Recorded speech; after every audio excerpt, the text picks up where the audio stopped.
The March 2nd, 2023 regular session of the Clarksville City Council is now called to order.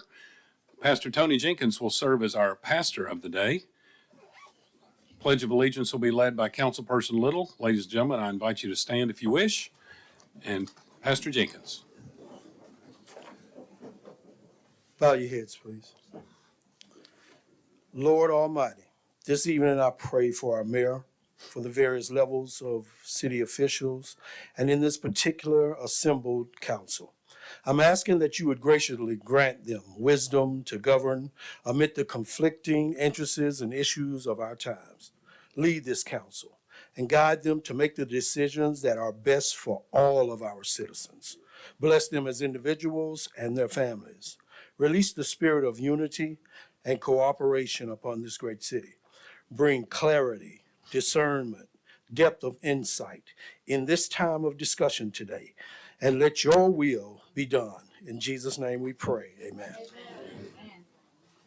I pledge allegiance to the flag of the United States of America and to the republic for which it stands, one nation, under God, indivisible, with liberty and justice for all.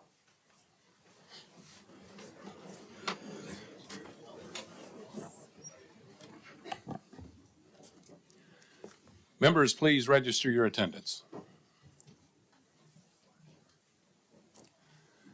Madam Clerk, take the roll.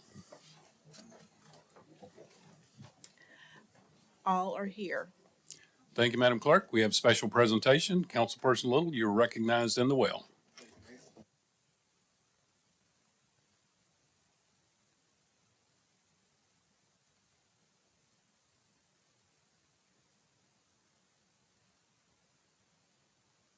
So one thing I love about Clarksville is we have a lot of people in our community who always want to go above and beyond to just bring us a little bit higher and also encourage our youth. And with that, we have some special people here who run an amazing group, and they also did an amazing program. And my daughter was a part of it. So if we can have the chefs and also the headliner of the for putting the whole event together. So we have Sharon Edwards, Robin Little, and also Brandon Williams.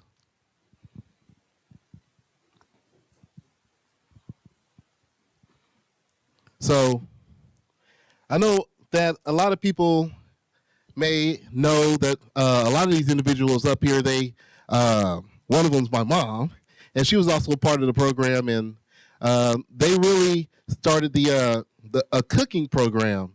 And they had Chef Sterling Wright come up. He was on Hell's Kitchen and everything. And so when my daughter took a part of it, she got so much joy and energy out of cooking. And now she corrects me when I cook. So thank you for that. And we want to thank you for just your outpouring of love and support to the community. And we want to just present you with just little tokens of appreciation from the city. I just want to say this program and this I'm Invisible Bullying and Suicide is not just me. If you're part of I'm Invisible Bullying and Suicide, would you please stand up? Because it took most of them here, but these are the ones that take their money, their own money. They take their own businesses, and they go out. We have Tropical Smoothie. We have all other businesses. We have photographers. We have whatever. They come to give back to our kids. Today we went to a Second Harvest. We're going to be having a food pantry. I'm Invisible is not just stopping with kids. We're going forth. So I just want you to see, I want you to look around, see all the different diversities we have. Young people, older, seasoned people as myself. But we just want to thank the city and thank you guys and we hope we can continue with the culinary class and the art class and all the other stuff we have for our kids coming up.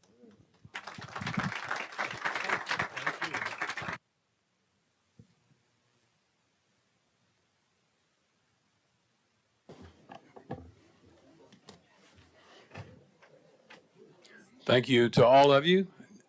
Dwight Jemison, dinner's on you. Oh. I want to recognize another guest we have with us, and that's Representative Ronnie Glenn, State Representative from District 67. Representative Glenn, welcome after a long day. Okay, next item on our agenda is the Planning Commission report. Councilperson Streetman, you're recognized. Thank you, Mayor. Ordinance 82, oh, no, I'm so sorry. We have 7 items on our agenda tonight. Madam Clerk, will you please read the ordinances? Ordinance 82, 2022-23, first reading, amending the zoning ordinance and map of the city of Clarksville, application for Jonathan Blick for zone change on property located at the intersection of Roman Street and Ford Street from R3, 3-family residential district to R6, single-family residential district. Ordinance 83, 2022-23, first reading, amending the zoning ordinance and map of the city of Clarksville, application of Fernando Ramos for zone change on property located at the intersection of Daniel Street and Central Avenue from R3, 3-family residential district to R6, single-family residential district. Ordinance 84, 2022-23, first reading, amending the zoning ordinance and map of the city of Clarksville, application for Gansham and Chandrika Patel for zone change on the property located at the intersection of Crossland Avenue and Greenwood Avenue from C1 Neighborhood Commercial District to C2 General Commercial District. Ordinance 85, 2022-23, first reading, amending the zoning ordinance and map of the city of Clarksville, application for Marcella Ramos for zone change on property fronting on the west frontage of Cedar Court, 250 plus or minus feet, north of the southern terminus of Cedar Court from R4 multiple family residential district to R6 single family residential district. Ordinance 86, 2022-23, first reading, withdrawn in accordance to the City Code Section 1-204B. No vote will take place on this item. Amending the zoning ordinance and map of the City of Clarksville, application of Russell and Waddle Incorporated for zone change on property located at the intersection of Sladen Circle and Cane Ridge Drive from R1 Single Family Residential District to R6 Single Family Residential District. Ordinance 87, 2022-23, first reading, amending the zoning ordinance and map of the city of Clarksville, application of Ava Homes for zone change on property located at the intersection of Mitchell Street and Market Street from R3, 3-family residential district to R6, single-family residential district. Ordinance 88, 2022-23, first reading, amending the zoning ordinance and map of the city of Clarksville, application of Donald Washington for zone change on property located at the intersection of Granger Lane and Pollard Road from R1 single-family residential district to R2 single-family residential district. Councilperson Streetman. Thank you, Madam Clerk. Mayor, I move we go into public hearing. Motion been made and properly seconded to revert to public hearing without objection. We're now in public hearing. First item in public hearing is ordinance 82, 2022-23, amending the zoning ordinance and map of the city of Clarksville, application of Jonathan Blick. Anyone in the audience wish to speak in favor of ordinance 82?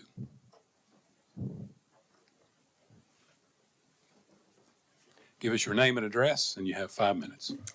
Jonathan Blick, 2015, Mossy Oak Circle. Just a little about us. We are small builders that are not big enough to buy several lots at a time from a major developer, but we are big enough to make an impact on our community. So we purchase what's available, which is the infill lots we buy directly from owners and second parties. Over the past 3 years, we built 3 of the 5 new homes in the Red River District. They range from $255,000 to $300,000. The majority of these lots could have been rezoned to R6 and re-subdivided to create 2 homes in the $200,000 to plus or minus price range. Some of these lots were sent to the Planning Commission and the rezoning to R6, but ultimately deferred indefinitely due to the study. With these lots in the Red River District, there are a lot of hurdles, such as cutting the road for utilities, randomly finding existing home sites or septic tanks buried in the lots, constant battles of neighbors dumping trash on the job site and filling up our dumpsters. I can guarantee that there's a couch and a mattress on Ford Street in our dumpster right now from one of the neighbors. With the study being completed, I find it funny that The builders actively building in the area were never asked what the positives and negatives were on the development in the area and how it could be improved. I strongly urge you to keep this in mind. Generally, the Red River District is made up of R3 zoning, which is only suitable for single-family homes. If you change the zoning to R6 with an overlay in the single-family area that you have designed, redevelopment for builders and create more affordable housing. With the current R3 zoning, it would only produce homes in the $250,000 to $300,000 range to remain profitable for the builder. If you blanket zone the lowering, the density in the area will be stealing equity from the owners of those that own multifamily lots in the area. As we know, duplex and triplex lots are worth a lot more than one single family home lot. And in some instances, it could be 2 to 3 times the value. Many of these lots are lots of record with grandfathered codes in, such as my lot on Roman Street, which allows a duplex. With the current process of rezoning, building, and from start to finish, it takes about 9 to 10 months for someone to purchase an infill lot, rezone, and finish building. The normal build process takes 3 to 4 months. I think the Planning Commission could prove that process.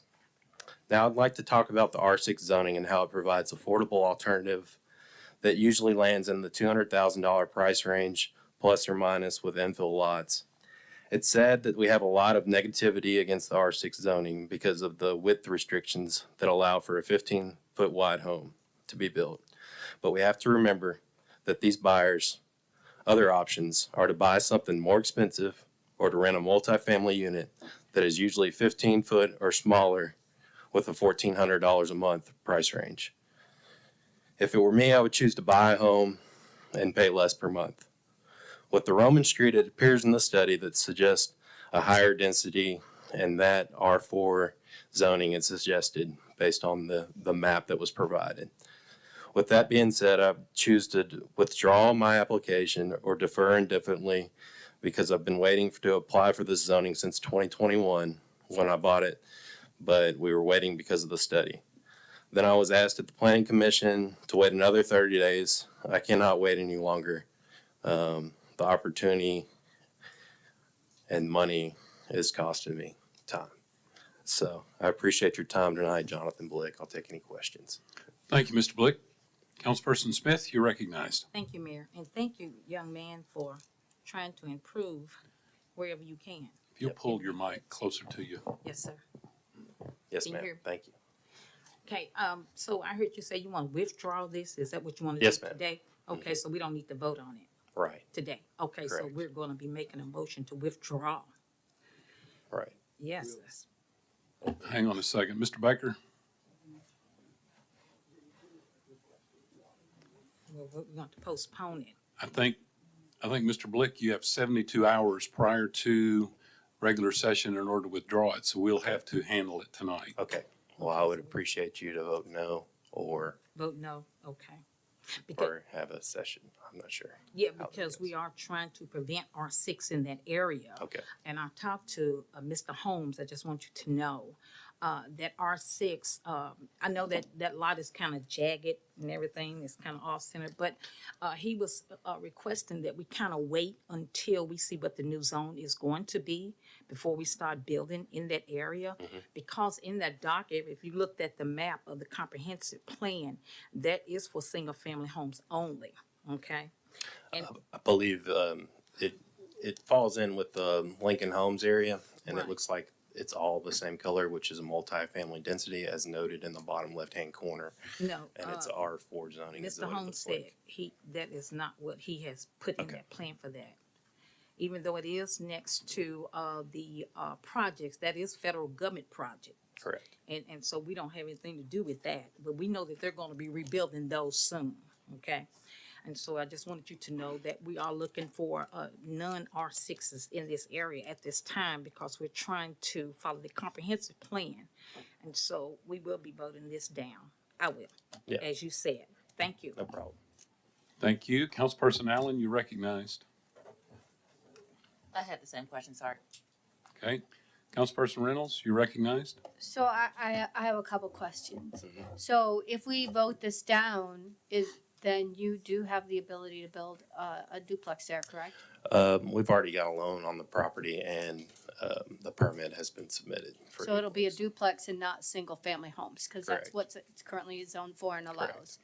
I also, I did have a conversation about this property, and it is in that one area where they were going to put higher density. So I will tell you, I had planned to vote against it, but then when I spoke to Mr.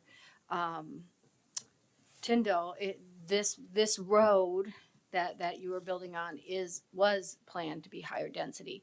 I do have a general question, and if there's the new zone that eventually they're gonna review where it's a little bit wider lot to put a little bit wider home, would you be able to use the new zone if in this property, or would this property not have enabled that? Well, generally, the lots in the area are 50 feet or smaller. So Gotcha. anything So they- other than R6 would just be a single family lot, and that would be utilized as its current. I mean, we're building single family homes that are 250 to 300,000 on there. So I think even if you change the zoning from R3 to R2A or anything like that, nothing really changes. Well, there was supposed to be like another one in between R2A and R6, like a 30, like these are 25 foot. I mean, the proposal was I think a Yeah. 30-foot lot, but And, I think it's just a discussion that maybe y'all need to bring in some builders and talk to about, because they're the ones who's actually doing it. So, I mean, really, they're all single family lots, no matter how you look at them. So if we can't cut them in half, then they're going to stay at their current stage, which is undeveloped, because nobody's really seeing the appealing other than us, and maybe we're crazy. I'm not sure. well, I mean, a duplex. So, I mean, I can see that. So my last just comment is, I personally am not opposed to R6, but I don't think that it belongs in every small piece of property that's open. Just to say that out loud is, and again, I would tell you that I did struggle with this one, and I do want you to know that I had planned to vote yes for this. Yeah. And I can agree with you that they don't belong in every subdivision, but this is the center of town, the highest density area of Clarksville. So I would say. Councilperson Butler, you're recognized. Thank you, Mayor. Thank you, because I say that stuff too. So I appreciate you coming up here and saying it, because a lot of times I know y'all guys just get beat up on and you probably don't feel like comfortable to come up and say what you said, and I agree with all of it. My question is, this is probably for Mr. Baker, what's the cleanest way to disposition this, since he's just asked us? Mr. What- Baker, would that be better? Would that be better when we revert back to regular session? Cool. All right. My bad about Since that. Mr. Blick is here to answer questions. Well, I appreciate you, and I'm gonna, unless someone beats me to the punch, find the cleanest and best way to do that for you. And thank you for coming and talking to us. Thank you. Thank you. Councilperson Streetman, you're recognized. Thank you, Mayor. I like a previous council person said, I was planning on voting in favor of this.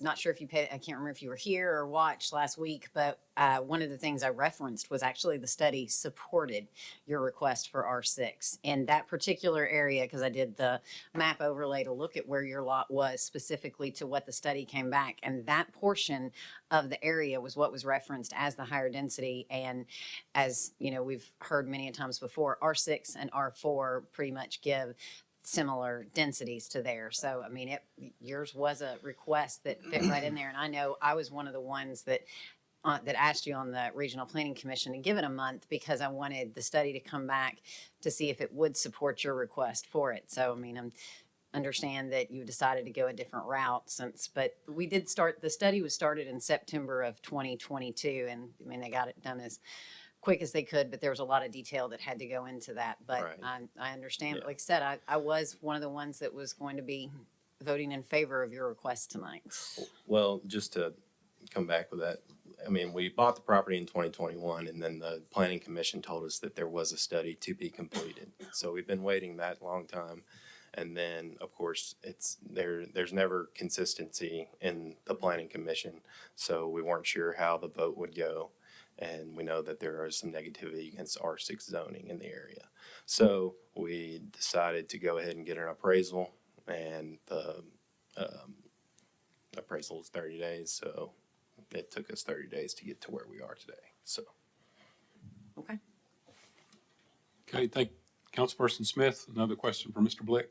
No, I just want to make a comment about what the consultant said about the high density in that area. He says, in this area, he said, based on our analysis in the Red River neighborhood, it is recommended that the area should be and remain single family are indicated on the maps highlighted by the colors dark brown and yellow, which includes Roman Street. We also recommend a higher density residential for Roman Street because of the irregular lot sizes and smaller lot width than those that are located within the other streets.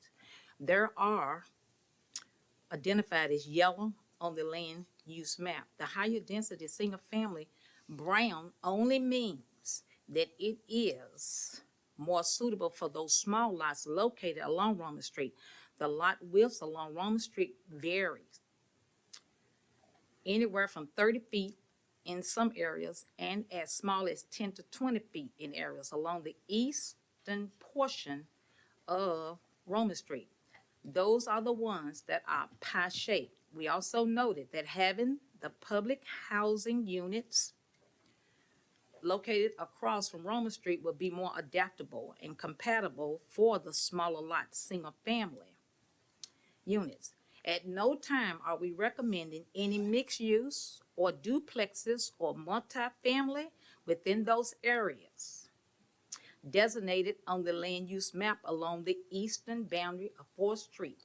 This does not take into account what the current zoning is, but our recommendations suggest that there be a new zone that is more reflective of the neighborhood characteristics along the internal neighborhood of Red River. The mixed use and higher density is recommended along the edges as we discussed. Those are primarily along 8th Street and western portion of 4th Street that is keeping more in character with what is currently land owned by Austin Peay State University. The area you asked me to look at is recommended for single-family residential as well as the Red River neighborhood. Okay. So, Well, thank you. since I have you, and it's your ward, what price range would you like to see the houses be built in that area? Well, let's not get into a back and forth here because we're talking about a plan that we haven't adopted yet. Right. You presented your information and we need to stick back to the rezoning request. Any other questions for Mr. Blake? Thank you, ma'am. Thank you, Mr. Blake. Thank Anybody else in the audience wish to speak in favor of Ordinance 82? Anyone in the audience wish to speak against Ordinance 82? Now ready for item 2, Ordinance 83, 2022-23, amending the zoning ordinance and map of the city of Clarksville, application of Fernando Ramos. Anyone in the audience wish to speak in favor of Ordinance 83? Anyone in the audience wish to speak against Ordinance 83? Item 3, Ordinance 84, 2022-23, amending the zoning ordinance and map of the city of Clarksville, application of Gansham and Chandrika Patel. Anyone in the audience wish to speak in favor of this ordinance? If you would, please, sir, give us your name and address, and you have 5 minutes.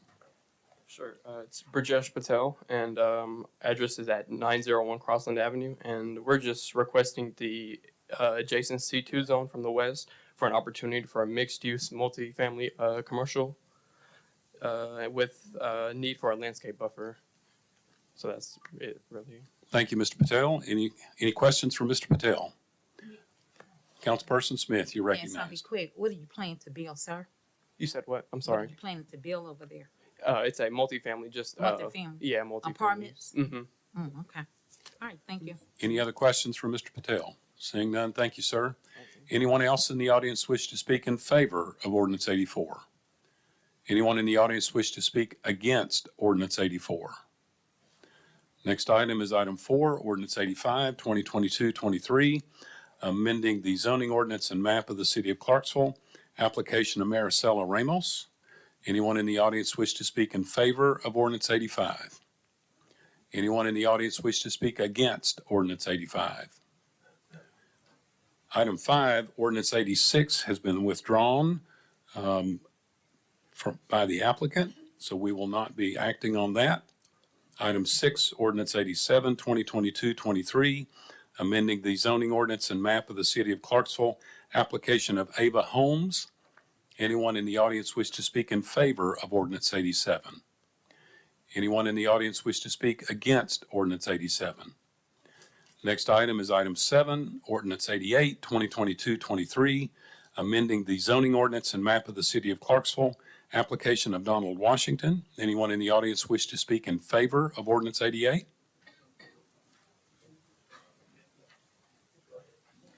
We've got room for 2, so if you both want to come and speak, you'll have 5 minutes each. Wait, please, sir. If you would give us your name and address, you have 5 minutes. Yes, my name is Donald Washington. My address is 697 Pollard Road. And, well, just a little bit of history. You know, I got in Clarksville in 1981, and then I purchased that property in 1986.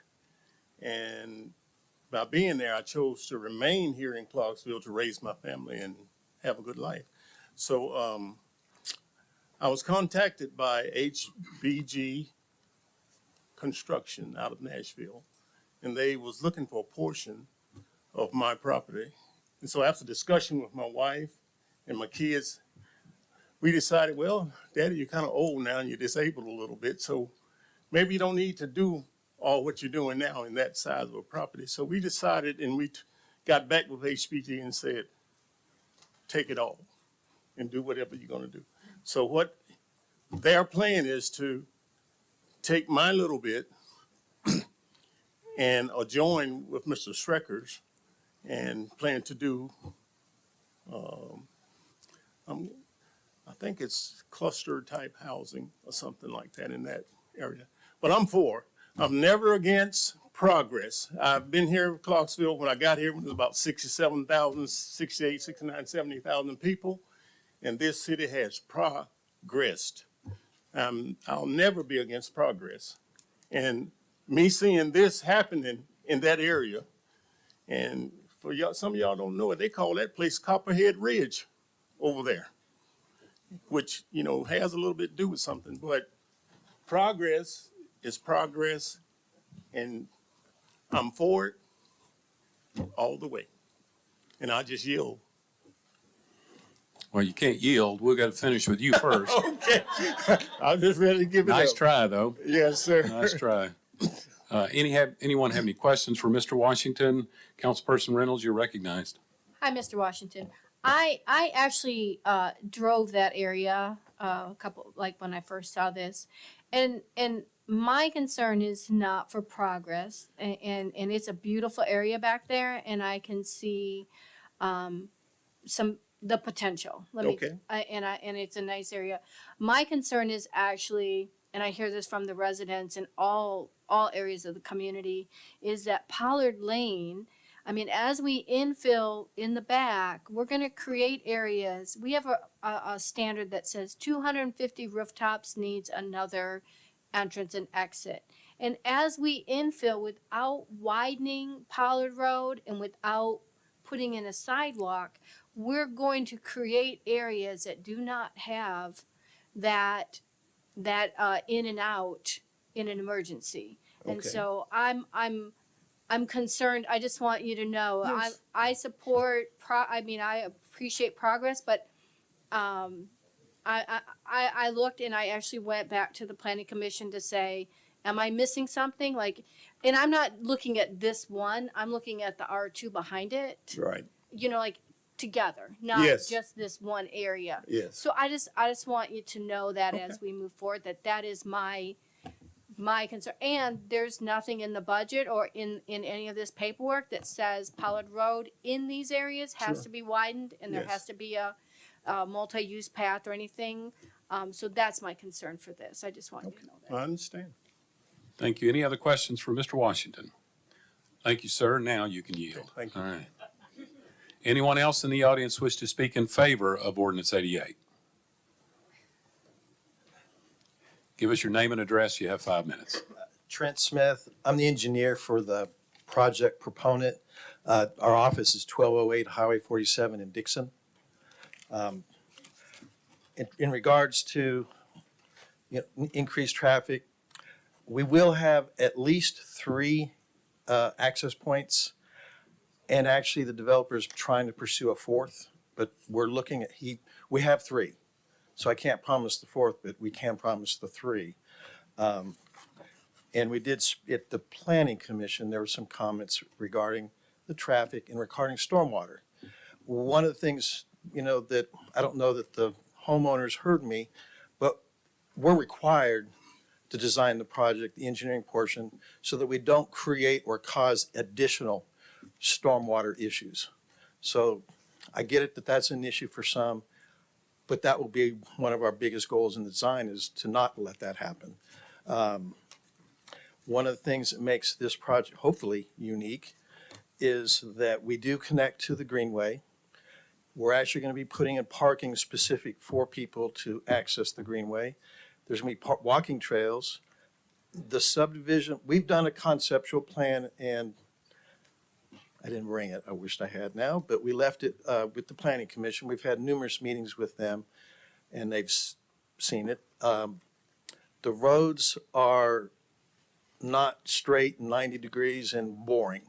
They're all curving, what I believe, and it's a subjective item, that they'll be very attractive, the whole subdivision. We do have 2 large areas. Because this is a cluster, we accommodate 2 large areas of open space. The project proponent is hoping to have an outdoor kitchen for common space for all the interior homes and so on to use. He mentions, and I took some notes as I was driving up here, and I'm not promising this because I know this is difficult, but he's looking to see if he can do a swimming pool for the community.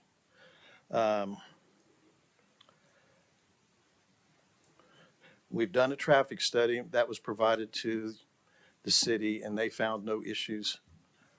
And I'm trying to think. He's talking about he's going to have pet refuge stations for people to walk. He's and with the Greenway right there, he's promoting people to get out and access and use that. Do you have any questions?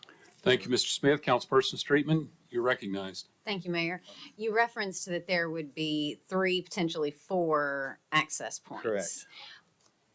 But all 3, for certain that, you already have, they're still all going to go back to Pollard, correct? Correct. So it really They eventually get there. Granger, and I forget the other name, but they do eventually get there. everything, still comes back to Pollard.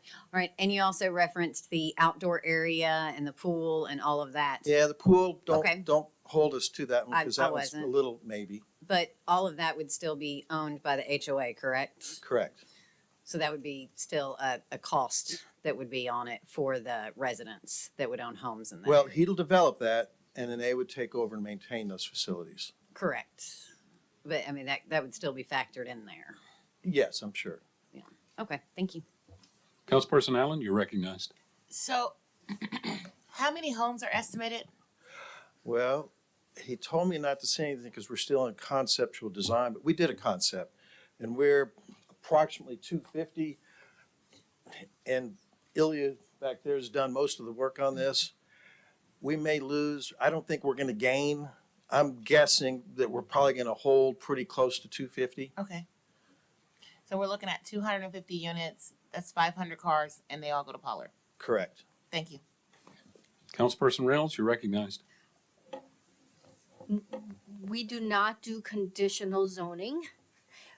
But my concern is, the opportunity would be if the plan came to say, because once you get past a certain point on Pollard, if there's an accident, there's other ways in and out. But in certain areas along Pollard, if there's an accident or an emergency, and right now we're talking about, well, just so you know, the paperwork says 215, but right now we're talking about 215 houses. But again, I'm looking to the future to the rest of the R2. So I'm looking at the big picture. So that's a lot of property back there. All coming to Pollard, even if it, you know, like I don't see like the conversation saying, if you let us build in this area, we'll make sure in this area until there's another in and out that we put an extra lane. And Pollard doesn't have any room on the side of the road to accommodate if there's an accident, nobody's getting out of that area from a certain point back. And again, that's part of the design, and we do not make conditional zoning, but I just want you to know, as us sitting here, that's our concern. Or my concern, I'm sorry. I don't speak for anyone else. Sorry. Councilperson Streetman, you're recognized. Thank you. Can you clarify that number for me, please? That you, The 250 is what our concept was. 250. So 250. it's not the 215 that was. I don't know where that came from. Well, that's for one, the historical estimate that was given to us by the RPC based on the acreage. Are you talking about with additional acreage or still within the same amount that's included here? It's with what's discussed here.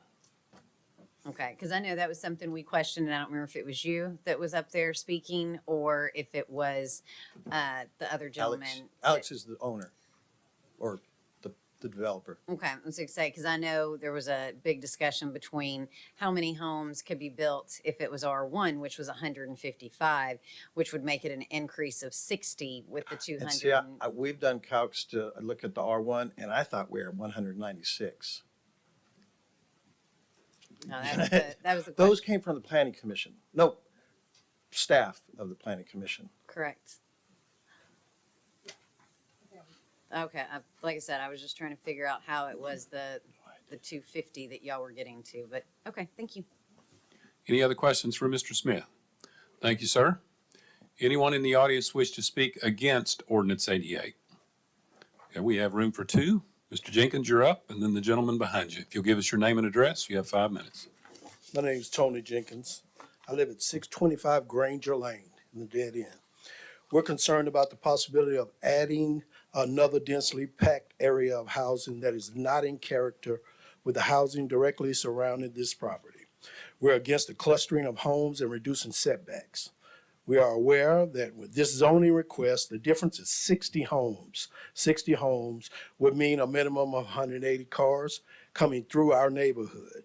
The road that you're putting in at Granger, Fox Ridge empties backwards into the neighborhood and still runs into Dominion and then into Pollard. There hasn't been a study done to see how the side roads in the neighborhoods will be impacted. Case in point, the Bill Mays homes at the end of Pollard by the Greenway, the homes are on top of each other. There is no ample space for families with multiple cars to park in their own driveways, which leads to parking on the streets on both sides, leaving only one car to pass at a time. There is a traffic concern for having one arterial exit for so many homes. When we had the snow on Pollard just this winter, Pollard Road was blocked for a time because the motorists were unable to get up the hill just past the Pollard and Hilton intersection because of the ice. This blocked people from getting in and out of Pollard at the corner of Hilton. It is already a traffic concern with so many homes using Pollard Road and Peaches Mill to get out. We are respectfully asking that you deny this request and leave this property zoned R1. Our current infrastructure does not and will not support the fast rate of which we are growing. Leave this property zone R1 and will make the development fall in line with the homes that are already and directly adjacent to it. As taxpayers, we do not want congested neighborhoods. We have enough of that going on around the city. We're asking that this council be respectful and responsible in how we are developing the rest of the area for all of our families. Those families that have lived here for years, those know their way of life will be altered as well as the new families moving in. Clarksville was not voted the #1 city to live in because we were crowded, and living on top of each other. Wouldn't this be the prime opportunity to develop nice high-quality, single-family homes so near the Greenway where there is already a beautiful, quiet pastoral setting in our part of the city. I have a petition signed by several of the neighbors on Granger Lane and Dominion and not sure about the street adjacent to Granger and Dominion. But we hope that you can find, or that you can count on our city councilman and Mr. Red and the rest of the council to vote as the constituents have asked. Thank you for your careful consideration. Thank you, Mr. Jenkins. Any questions for Mr. Jenkins? Seeing Councilperson Allen, you're recognized. Mr. Jenkins, you said that, are you talking about at the end of Granger Lane? That's where there only one car can fit through there? Or are you talking about off of Foxmore? At the end of Granger, I live at the end of Granger. Okay, and that's where only one car can fit through at a time? Well, it's just a turnaround. Okay. It's a dead end. Okay, so you were talking about there's portions that only one car, because there's no parking? Only one car? No, that was by the Greenway, the new homes Okay, at the Greenway. okay. Thank you. Anyone else have questions for Councilperson? Okay. Thank you, Mr. Jenkins. Anyone else in the audience wish to speak against Ordinance 88? If you'll give us your name and address, you have 5 minutes. Yes, sir. My name is Roger Edwards. I live at 623 Granger Lane. Mr. Tony is my neighbor.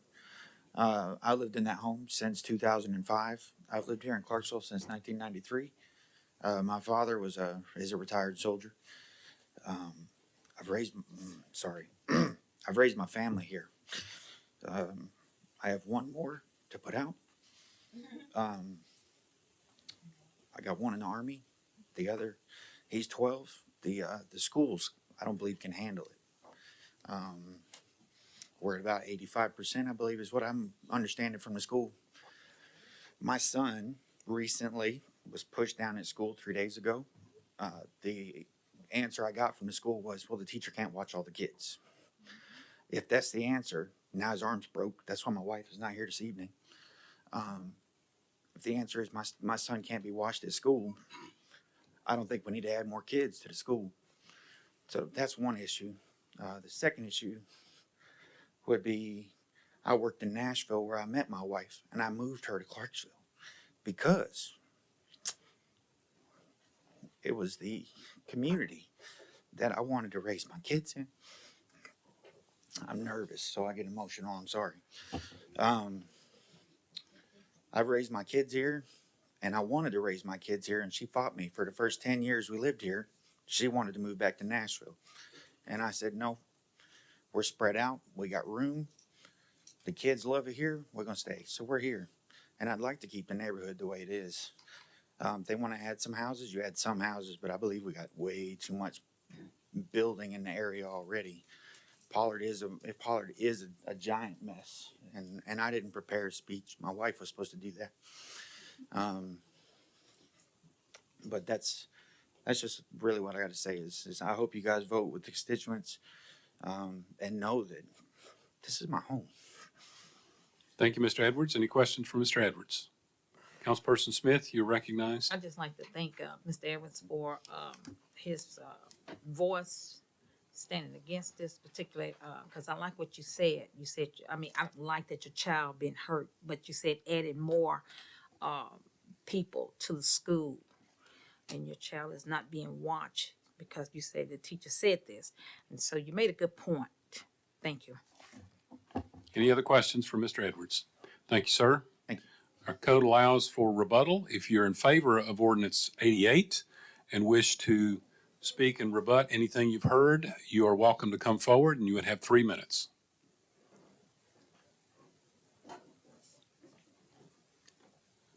Mr. Schrecker, give us your name and address. You have 3 minutes, sir. Mike Schrecker, 620 Fox Ridge, and I'm obviously one of the property owners in question. And, you know, I've been out there 48 years. We built our house. When we first moved out there, there were 8 houses on Pollard Road. Now there's however many hundred houses out off Pollard Road. And it's true, Pollard is what it is. It's not completely true that it's all that traffic issue, because there are 4 other exits off of Pollard, once you get out to that point past, I think it's wherever it is, Helton. But those other parts, Cheatham and Bancroft, I'm not sure what they are exactly, that really drain that back area onto Pollard that then go have a direct access out to Peacher's Mill. And that's where most of that traffic drains that lower end of Pollard Road. And of course, adding the houses there on my property and Mr. Smith's property, his, of course, be, I'm sure, directly onto Pollard Road, will, certainly increase that traffic. There, Granger, where the gentlemen live on Granger, that would extend, the dead end of Granger would extend straight into the property that's being developed.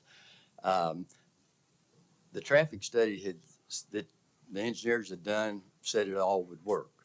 There's traffic already parked on the roads all over the city. When you go into a subdivision after hours, there, I don't know, very few in town that you get in there and there's not somebody parked out on the street. And so I think that just kind of works itself out, with time.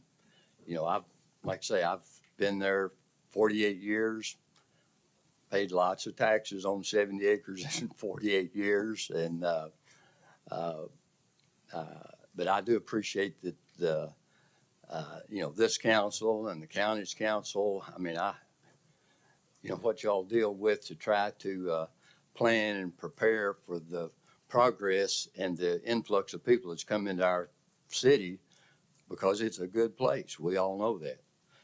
Between Fort Campbell and Austin P and just the good people that are here, and y'all trying to make all that work. That's why I'm retired, or trying to retire. And that's where my retirement is, out there on that piece of property, working for myself for all those years. That's it. But let the Lord lead. Thank you, Mr. Schrecker. Councilperson Butler, you're recognized. Thank you, Mayor. Thank you. Do you currently live there? Yes. Are you staying there? 48 years. So you're not leaving? Oh, no, I'm not staying there. Oh, okay. It's not my business. I don't even, I don't know where we're going. We keep saying, where are we going to go? Amen. Thank you. Any other questions for Mr. Schrecker? Thank you, sir.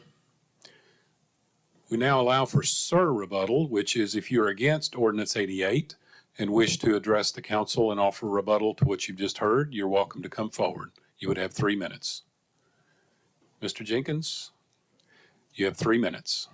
Let me say again, leaving Pollard, left turn on Dominion, dead ends, and you can see the walkway at the Greenway, okay? Dominion to Foxtrot to Fox Ridge, all of that comes back to Dominion onto Pollard.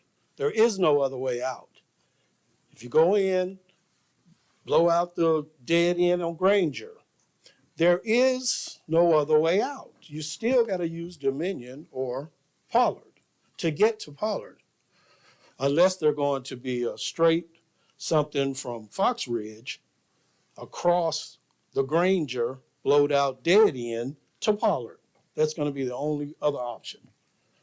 Otherwise, everything else pours into it. I don't know how you get all the addition to the green space. How you're going to be adding to the Greenway. We can already see that. We don't have to go to the Greenway. We can go to Dominion, walk to the dead end, get right on the trail. It's already happening. I don't understand that many homes, like you said, us having an issue with the education with schools, the Kenwood neighborhood in schools, why you want to overcrowd that school. That most of that's going to pour into the campus at Kenwood Elementary, Kenwood Middle, Kenwood High School. And we already have a very large problem with population in the schools. So I just want to mention that I don't think you're going to get out of pouring on the Pollard. You can't fix Pollard. Let's do, build some nice homes, keep it R1, do what you got to do is what I think is the best option. Thank you, Mr. Jenkins. Any questions for Mr. Jenkins? Seeing none, thank you. Councilperson Streetman, you're recognized. Thank you, Mayor. I move we go back into regular session. Motion been made and properly seconded to revert to regular session without objection. We're now back in regular session. First item on our agenda is ordinance 82, 2022, 23. I'm sorry, that's your line, isn't it, Councilperson Streetman? I'm confused. You're recognized. Thank you, Mayor. As a reminder, all motions upon the advice of legal counsel shall be for approval. Ordinance 82, 2022, 23, first reading, amending the zoning ordinance and map of the city of Clarksville, application of Jonathan Blick for zone change on property located at the intersection of Roman Street and Ford Street from R3 3-family residential district to R6 single-family residential district. Both the Regional Planning Commission and the staff recommended approval.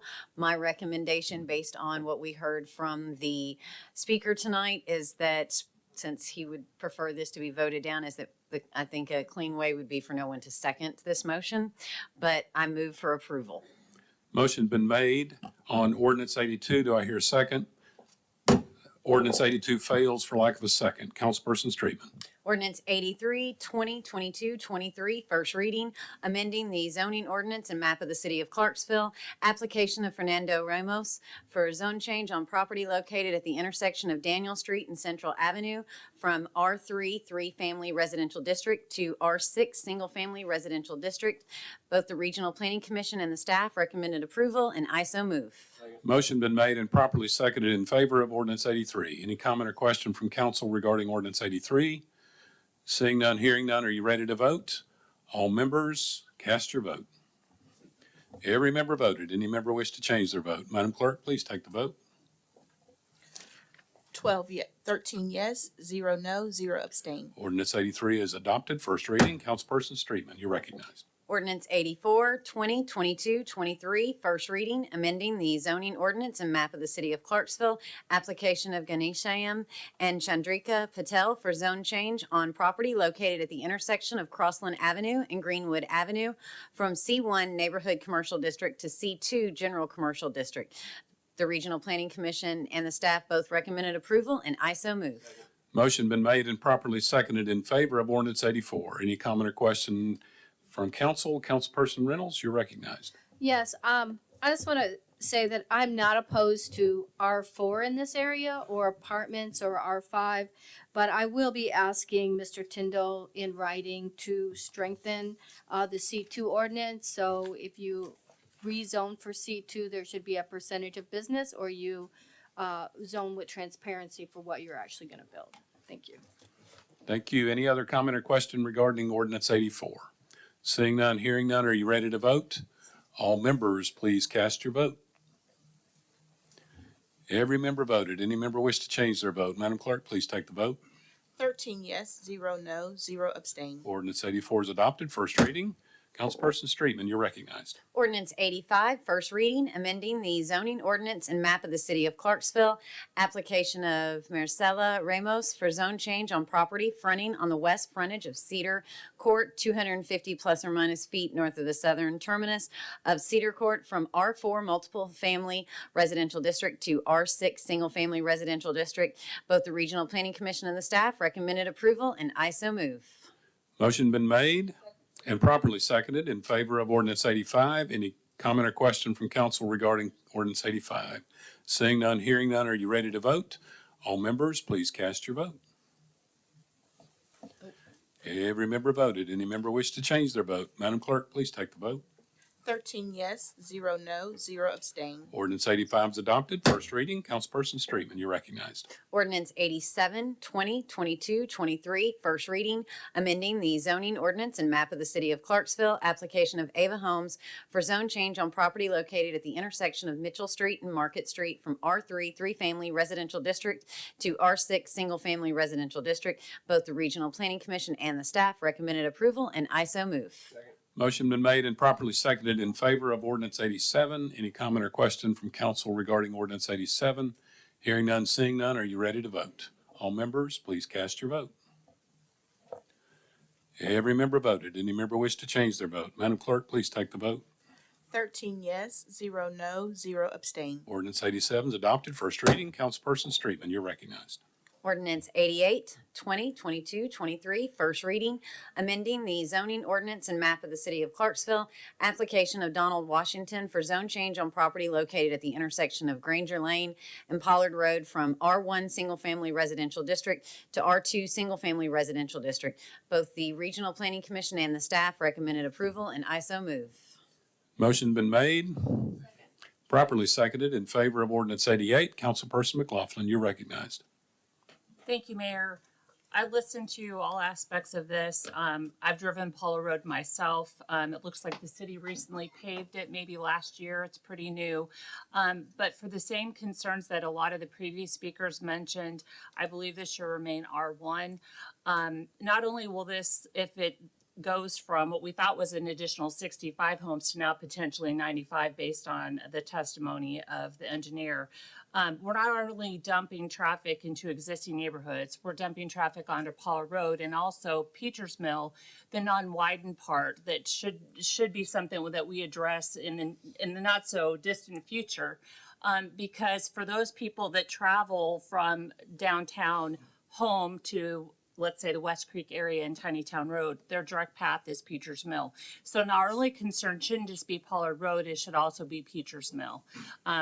The way that it's zoned now under R1, the property owners can develop R1 homes. I just don't think it's responsible for us to increase the amount of homes that could go in there to R2 under this proposal. And I ask my colleagues to please vote no. Thank you. Thank you. Councilperson Little, you're recognized. Thank you. I'm very familiar with this area. I actually live in that region, and I've traveled Pollard many times. And it is true about the, especially the closer you get to the Greenway, it's like the narrower the road gets. I did speak with the developer, and they did send me some plans and stuff like that. I did email it out to Ms. Canfield. She sent it out to everybody. If you want to just take a look, I believe that the plan was about 255 houses, is what I saw. They did have some nice amenities that they wanted to put in, but I have the same concerns about the traffic that will feed out. I understand it's going to have, it will have multiple ways in and out, but it all feeds onto Pollard Road, which, in like the previous speaker said, right now, even with the current construction going on Peters Mill, it's going to weigh down traffic severely. So for that, I have to. No, I can't approve this one. Thank you, Councilperson Markey. You're recognized. Thank you, Mayor. So, the way I see it with this one, we're pretty much kind of at a catch-22 situation because as, representatives, one thing that we hear a lot is, the cost of homes, yes, traffic, amenities that residents want.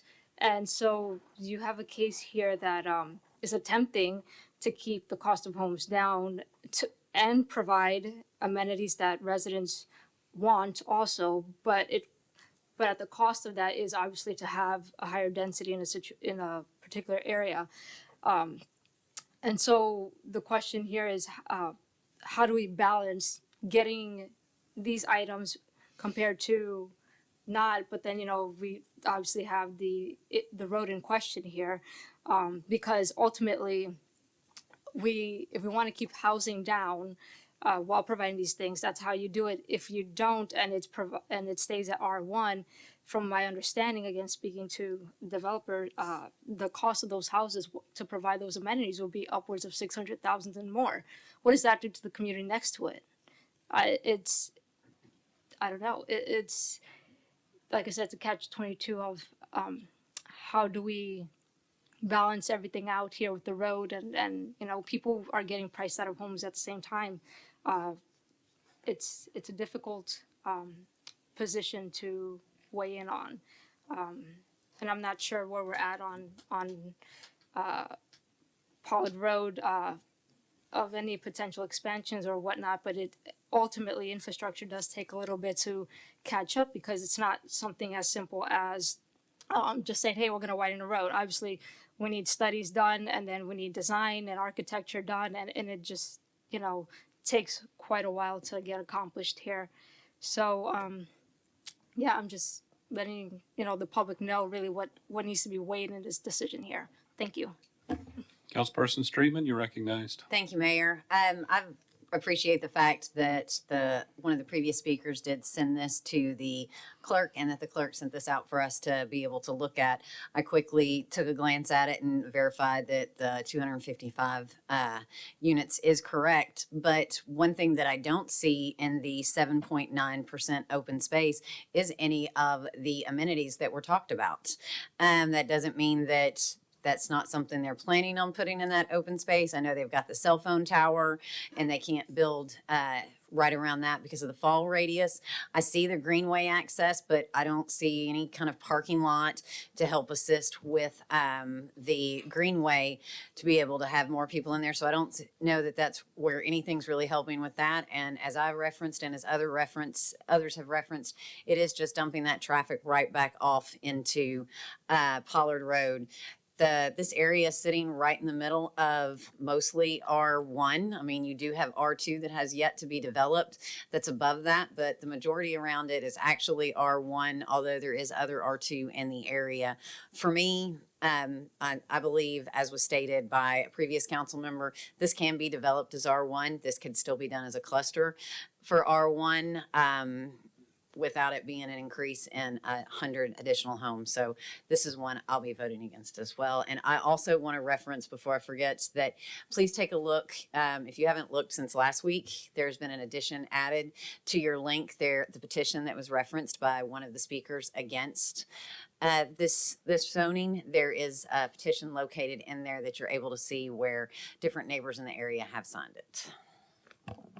Councilperson Butler, you're recognized. Thank you, Mayor. No surprise, I'm gonna vote yes, because that's what I do on zoning cases, because people's property they're allowed to do what they want with it. However, a couple things that I wanted to say before we vote is just the general reminder that the RPC is not done with this. There is a lot of talk back and forth about how many houses are gonna go there. Based on the acreage, I mean, there are laws that are in place for that. So even if they have a concept that the gentleman said he wasn't even 100% sure of, I mean, it still has to go through subdivision planning and all that stuff. And we know because we've been getting the emails about those too. Another thing that was said was about the schools, and we all know that all the schools are beyond capacity. It actually kind of shocked me to hear 85% because I didn't realize we had a school that was that low. And then the last thing I wanted to say, and I just feel like I have to point this out. So frequently people are like, oh, you're heartless because you vote yes on these, and everybody in the neighborhood said no to it. Well, I mean, when the gentlemen that are trying to rezone it, that was their little 9-house neighborhood. I'm sure the people that live in the houses that are there now, I wonder how they felt about them back then. So, we live in a city that's growing and expanding. There's always going to be the last people that were in the neighborhood before the new people that are going to be in the neighborhood. And everybody matters. He mentioned, one of the owners mentioned that, this is their retirement that they've worked 50 years for. So I just wanted to throw that out there because that's my justification, because I know it is emotional and our homes are important to us, but everybody matters. And I take that into consideration as well. Thank you. Councilperson Reynolds, you're recognized. Yes, thank you. I just wanted to add that I actually agree with the previous speaker. I always say my sons don't want the big house. They don't want the big yard. This is kind of the neighborhood that they like. But I actually met with the street department and said, it's hard. I cannot, and I've said this before, morally continue to build on a road that I know doesn't support the infrastructure for the community. And I know that our streets department can only do so much with so much money, but these are opportunities for perhaps private, public, as you do this and you help me build this road, and some private, public, contracting back and forth. A little bit over my pay grade right now, still trying to figure that out. But we can't continue to infill on roads that don't support the traffic and don't. I mean, we're at the end of our very popular greenway and you can't walk to it from the neighborhood. You can't walk down Pollard Road or ride a bike down Pollard Road. And, you know, the easy fix would have been to at least widen the area along Pollard Road that created this bottleneck, but it's not part of the plan and it's not part of the conversation. So I will, as I continue to do, look at what's best for the residents, for their safety, and I will be voting against this, but not because necessarily I am opposed to infill, but because we have to do it smart and respectful for our communities. Anyone else wish to comment on ordinance 88? Seeing none, hearing none, are you ready to vote? All members, please cast your vote. Every member voted. Any member wish to change their vote? Madam Clerk, take the vote. 2 yes, 11 no, 0 abstain. Ordinance 88 fails. Councilperson Streetman, you're recognized. That concludes my report, Mayor. Thank you. We're now ready for the consent agenda. Madam Clerk, please read the consent agenda. All items in this portion of the agenda are considered to be routine and non-controversial by the council and may be approved by one motion. However, a member of the council may request that an item be removed for separate consideration under the appropriate committee report. Ordinance 121-22, second reading. This item was postponed on 7/7/22. An ordinance submitting to the qualified voters of the city of Clarksville the question of whether the city shall adopt home rule. Ordinance 67-2022-23, second reading. An ordinance of the city of Clarksville authorizing the mayor or his designee to conduct negotiations and to enter an agreement for purchase and acquisition of easements and or property rights for a public purpose for the Hazelwood Pisgah School Sidewalk Project. Ordinance 68-2022-23, second reading. An ordinance of the city of Clarksville authorizing the mayor or his designee to conduct negotiations and to enter an agreement for purchase and acquisition of easements and or property rights for a public purpose for the Meriwether Connection School Sidewalk Project. Ordinance 69-2022-23, second reading. An ordinance of the city of Clarksville authorizing the mayor or his designee to conduct negotiations and to enter an agreement for purchase and acquisition of easements and or property rights for a public purpose for the Rossview Elementary Connection School Sidewalk Project.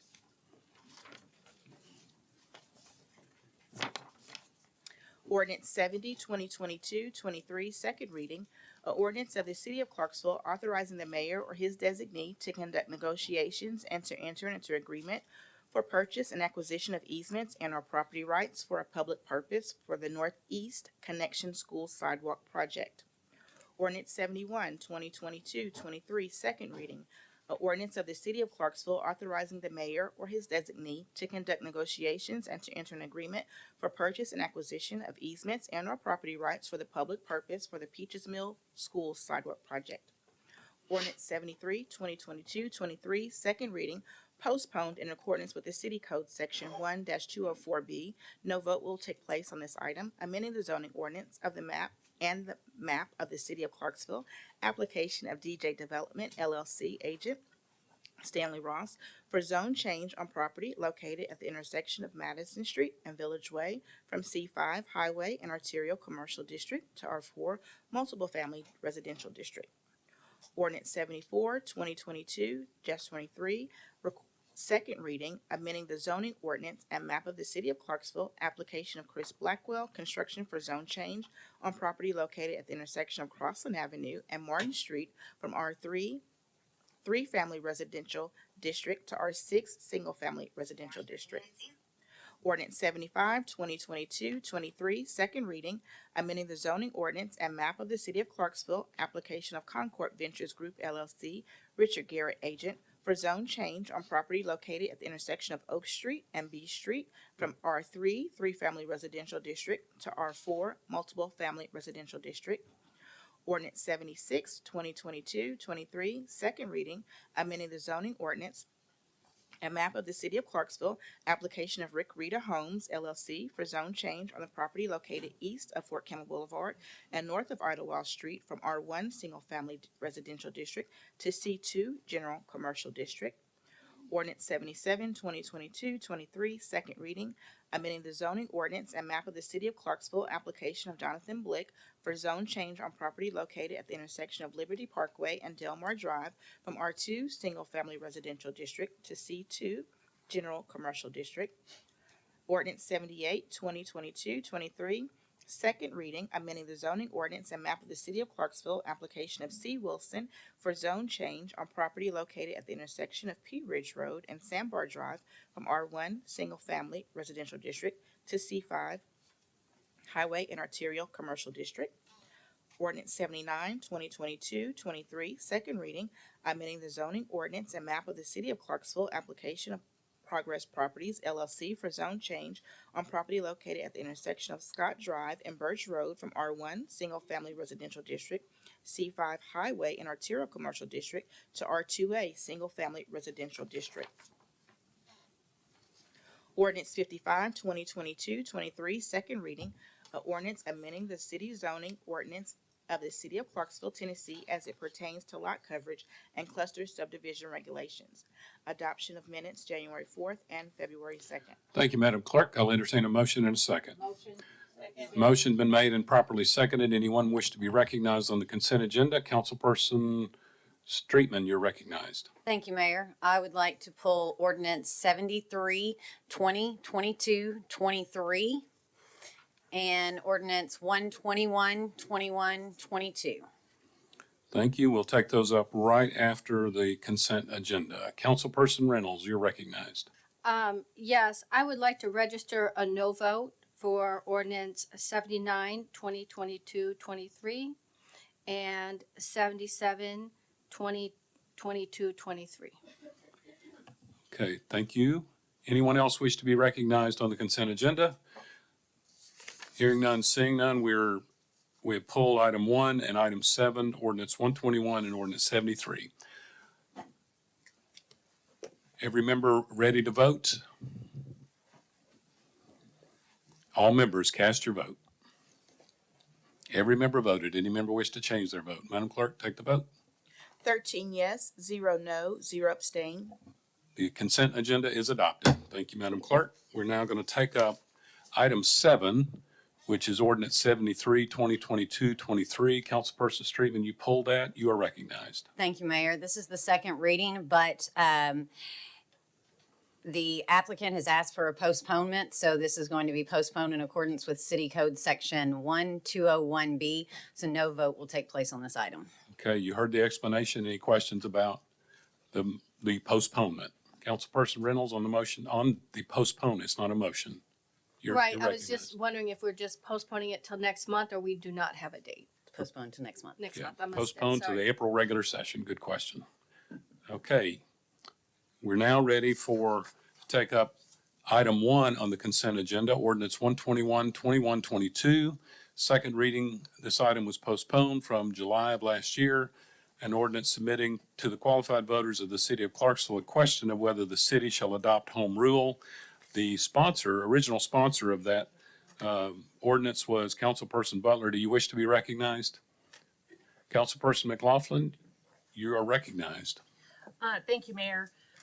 I wasn't. Before we get started, let me ask for a motion and a second.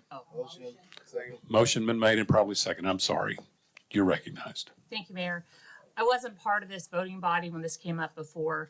And I've had one short week to bounce this off of my constituents. I would like to make a motion to postpone. Second. Thank you. Indefinitely for now. Thank you for the second. And the reason being is that there could be a lot of potential consequences to this action. And even though that this vote that we would make on this would not bind us to be home rule, it would allow for the public to decide. I think needs to be a lot of education. I need a lot of education on pros and cons of home rule. I think it would be beneficial to our voting body to hear from somebody from NTAS or an expert that could explain to us if we do home rule charter, what could happen based from the state as far as that goes. I know one of our colleagues mentioned potential repercussions last week, and I think that as we get educated, we could also be educating the public on what home rule is. At my town hall meeting last night, I knew the most about home rule, which is very minimum. Yes, that's scary. So I feel like that we don't have to rush because there's not another ballot until next year. We have time to go through the process, hear from an expert or two in this field, decide what the pros and cons are so that we can make an educated decision. In the meantime, educate ourselves and the public. So that was my reason for postponement. Okay, thank you. The motion has been made and properly seconded to postpone ordinance 121 indefinitely. Councilperson Streetman, on the motion to postpone, Yes, sir. you're recognized. Thank you, Mayor. I support my colleague and their request of this. I know that it was referenced last week by a different council member that if you ask 10 people what home rule is, you're going to get 10 different answers. And I've experienced that myself as well from talking to different people. So I fully support your request, and I would ask that others vote along with us. Thank you. Councilperson Holloman, on the motion to postpone. Yes. I got a presentation, and it does factor into why we should postpone this. So I'd like to pull that up if that's okay. Without objection, Madam Clerk, if you wouldn't mind, put the PowerPoint presentation up there for Councilperson Holloman. PowerPoint presentation. Yeah, so it's a lot easier for me just because I have ADD, and so it's I keep on task a lot easier when I have a PowerPoint in front of me. Kind of a little bit of a crutch, but it helps. So this is home rule final analysis. I don't know about you guys, but I've talked about home rule enough, and I'm ready to not talk about it. But it's pretty dangerous. What we're trying to do here, put this on the ballot, and the reason it's dangerous is because this is the easiest explanation. Yes. Yes, Councilperson Red, point of order. Is to postpone. Okay. That's what I'm talking about. I'm talking It's about more like an education on what the home rule is. It says an explanation of it. And the motion is to postpone. Okay, to the sponsor, to the presenter on the PowerPoint, is there a slide that talks about postponement? it's all leading up to why we should postpone. Okay, have you got a slide that says It's all that? one collective effort that comes in. I don't mind once we get to actually voting on the thing, but Okay, so the easiest explanation is if you imagine the whole city is a train. The train's huge, it carries cargo and has beds for long trips. The train has everything, food being served, laundry services, etc. More and more people are getting on this train, okay? So we're on this train, okay? I will be fast. The train gets everything going. The train is like the city charter. It is the foundation of Clarksville's government functioning, the Constitution, some have called it. The charter supports and structures everything that happens in the city, just like this train structures the internal operations inside. Example, food services, laundry, they have suites. Here's an example. The train is preparing to serve food in car 4. It has to go through it has to go to car 1, so they have to walk through car 3, car 2, and car 1 to get there. So they have to take into account the shape and size of the car, just like our laws, okay? The train staff had to plan and prepare based on the speed, layout, and management of the train. It is really hard to change the train. It was designed for a purpose, and that purpose is to advance forward. If the passengers want the train to change, the upper leadership and the mayor of the train have to vote through a tricky process. This train has been working really well for a really long time. Everything runs smoothly and has even been perfected over the years. One day, some people in the upper leadership thought it would be cool to destroy the train and instead build a semi-truck for all the Clarksville passengers. So if this vote passes, this goes on to referendum, it'll destroy the train. We'll have to build from the ground up, and any mistakes we make will take literal years to fix. This is what will happen to our beautiful train. It basically just sets it on fire and leaves us with ashes. Now that the train is a pile of ashes, we built a giant semi-truck to hold everyone and provide services. We have no idea what we're doing by building this. We've never built one before. We just thought it sounded cool. We can make changes every 2 years if the majority of passengers agree to it. Mistakes will be made, there's no doubt about it. But what do we get with home rule? Any corrections to fix home rule would take 2 years to fix if the residents vote for it. We can make loopholes for elected officials to exploit. And here's an example of what can happen. You create an amendment for home rule that gets rid of term limits and allows for private bonus payments.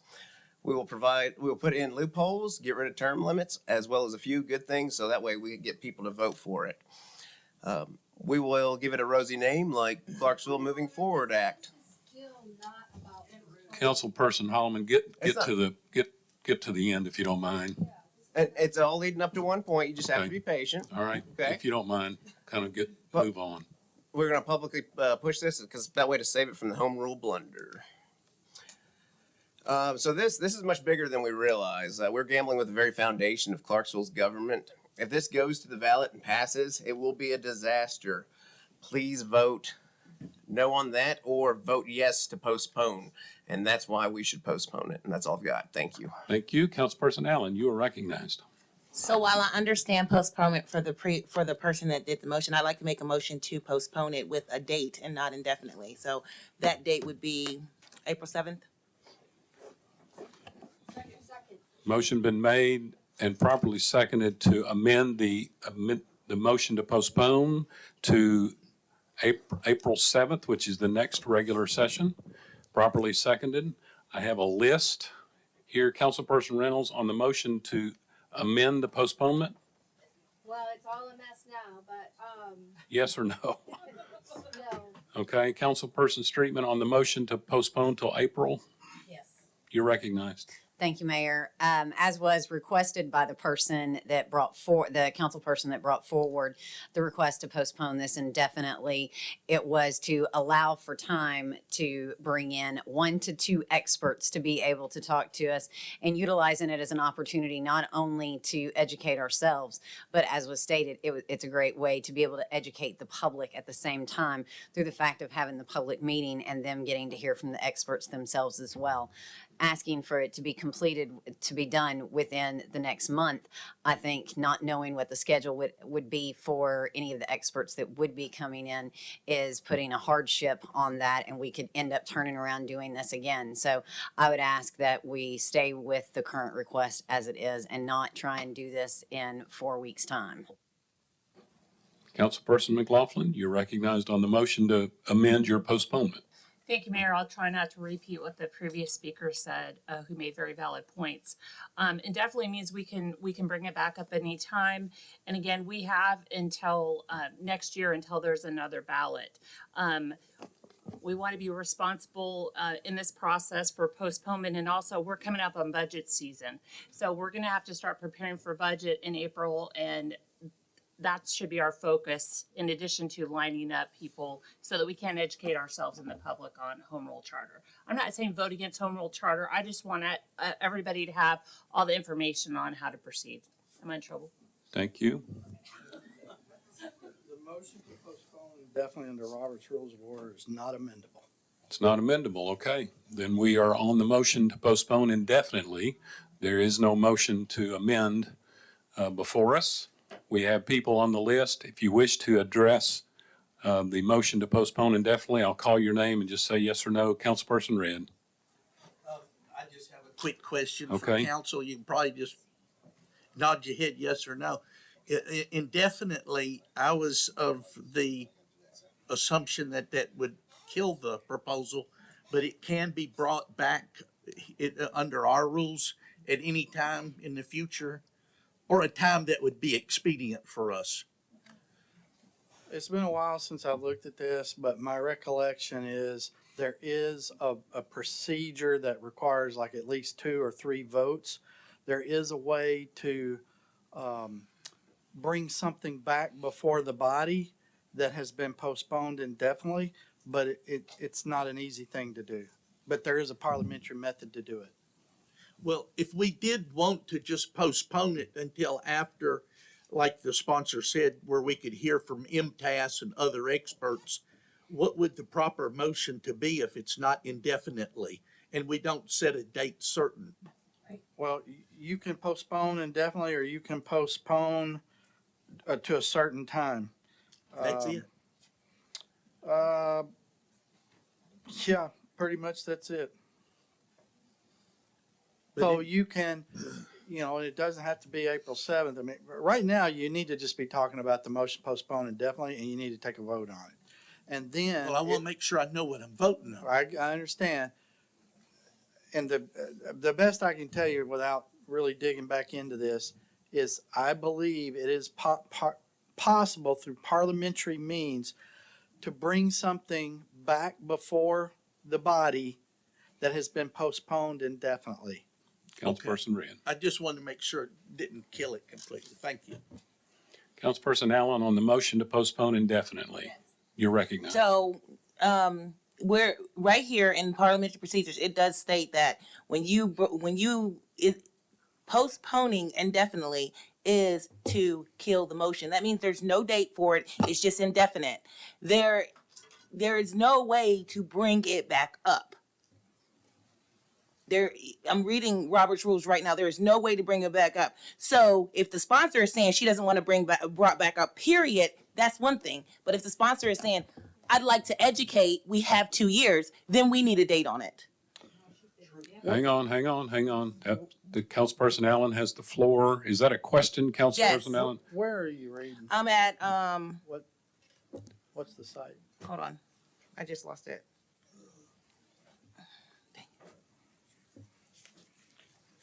I'm pretty certain that we have brought something back before, whether it was legal or in accordance with Robert's rules or not.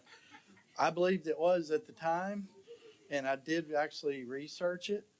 But, I don't have perfect recall and memory, so, and I'm not perfect, and I may have made a mistake, so.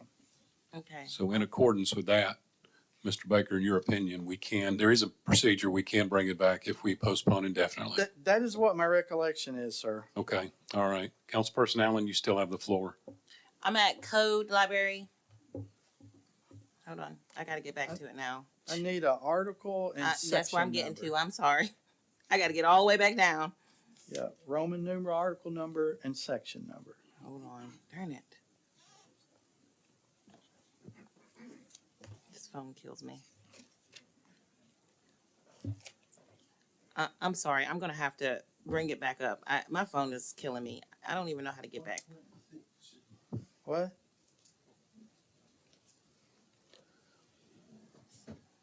Okay.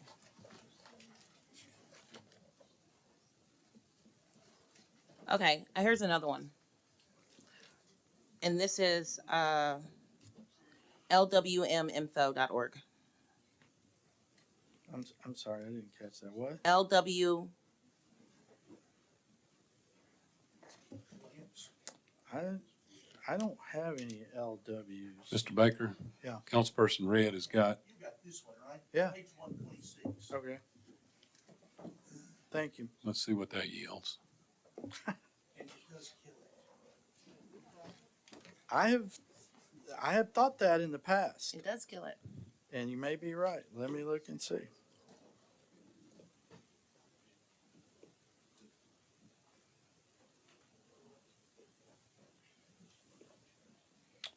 Here's what the very first part says.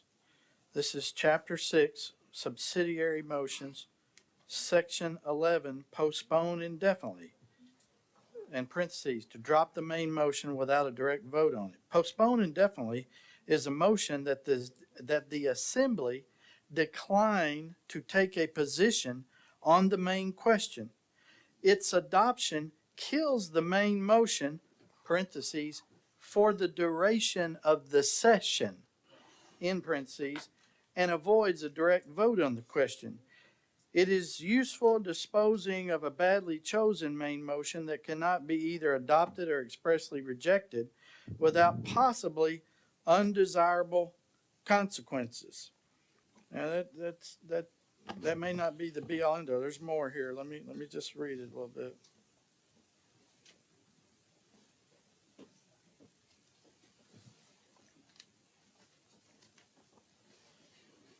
It's definitely not amendable.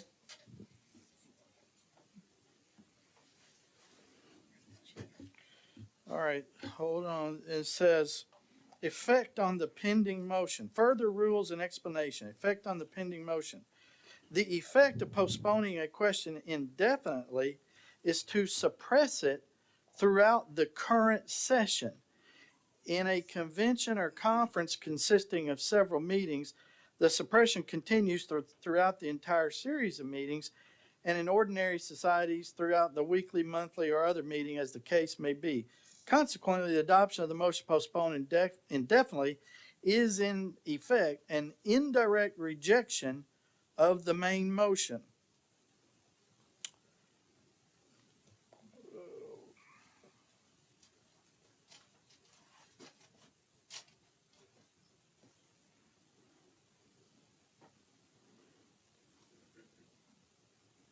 Its effect is to give opponents of the pending measure a chance to kill it without risking its adoption, as they would be doing if there were to be a vote taken on the main motion itself.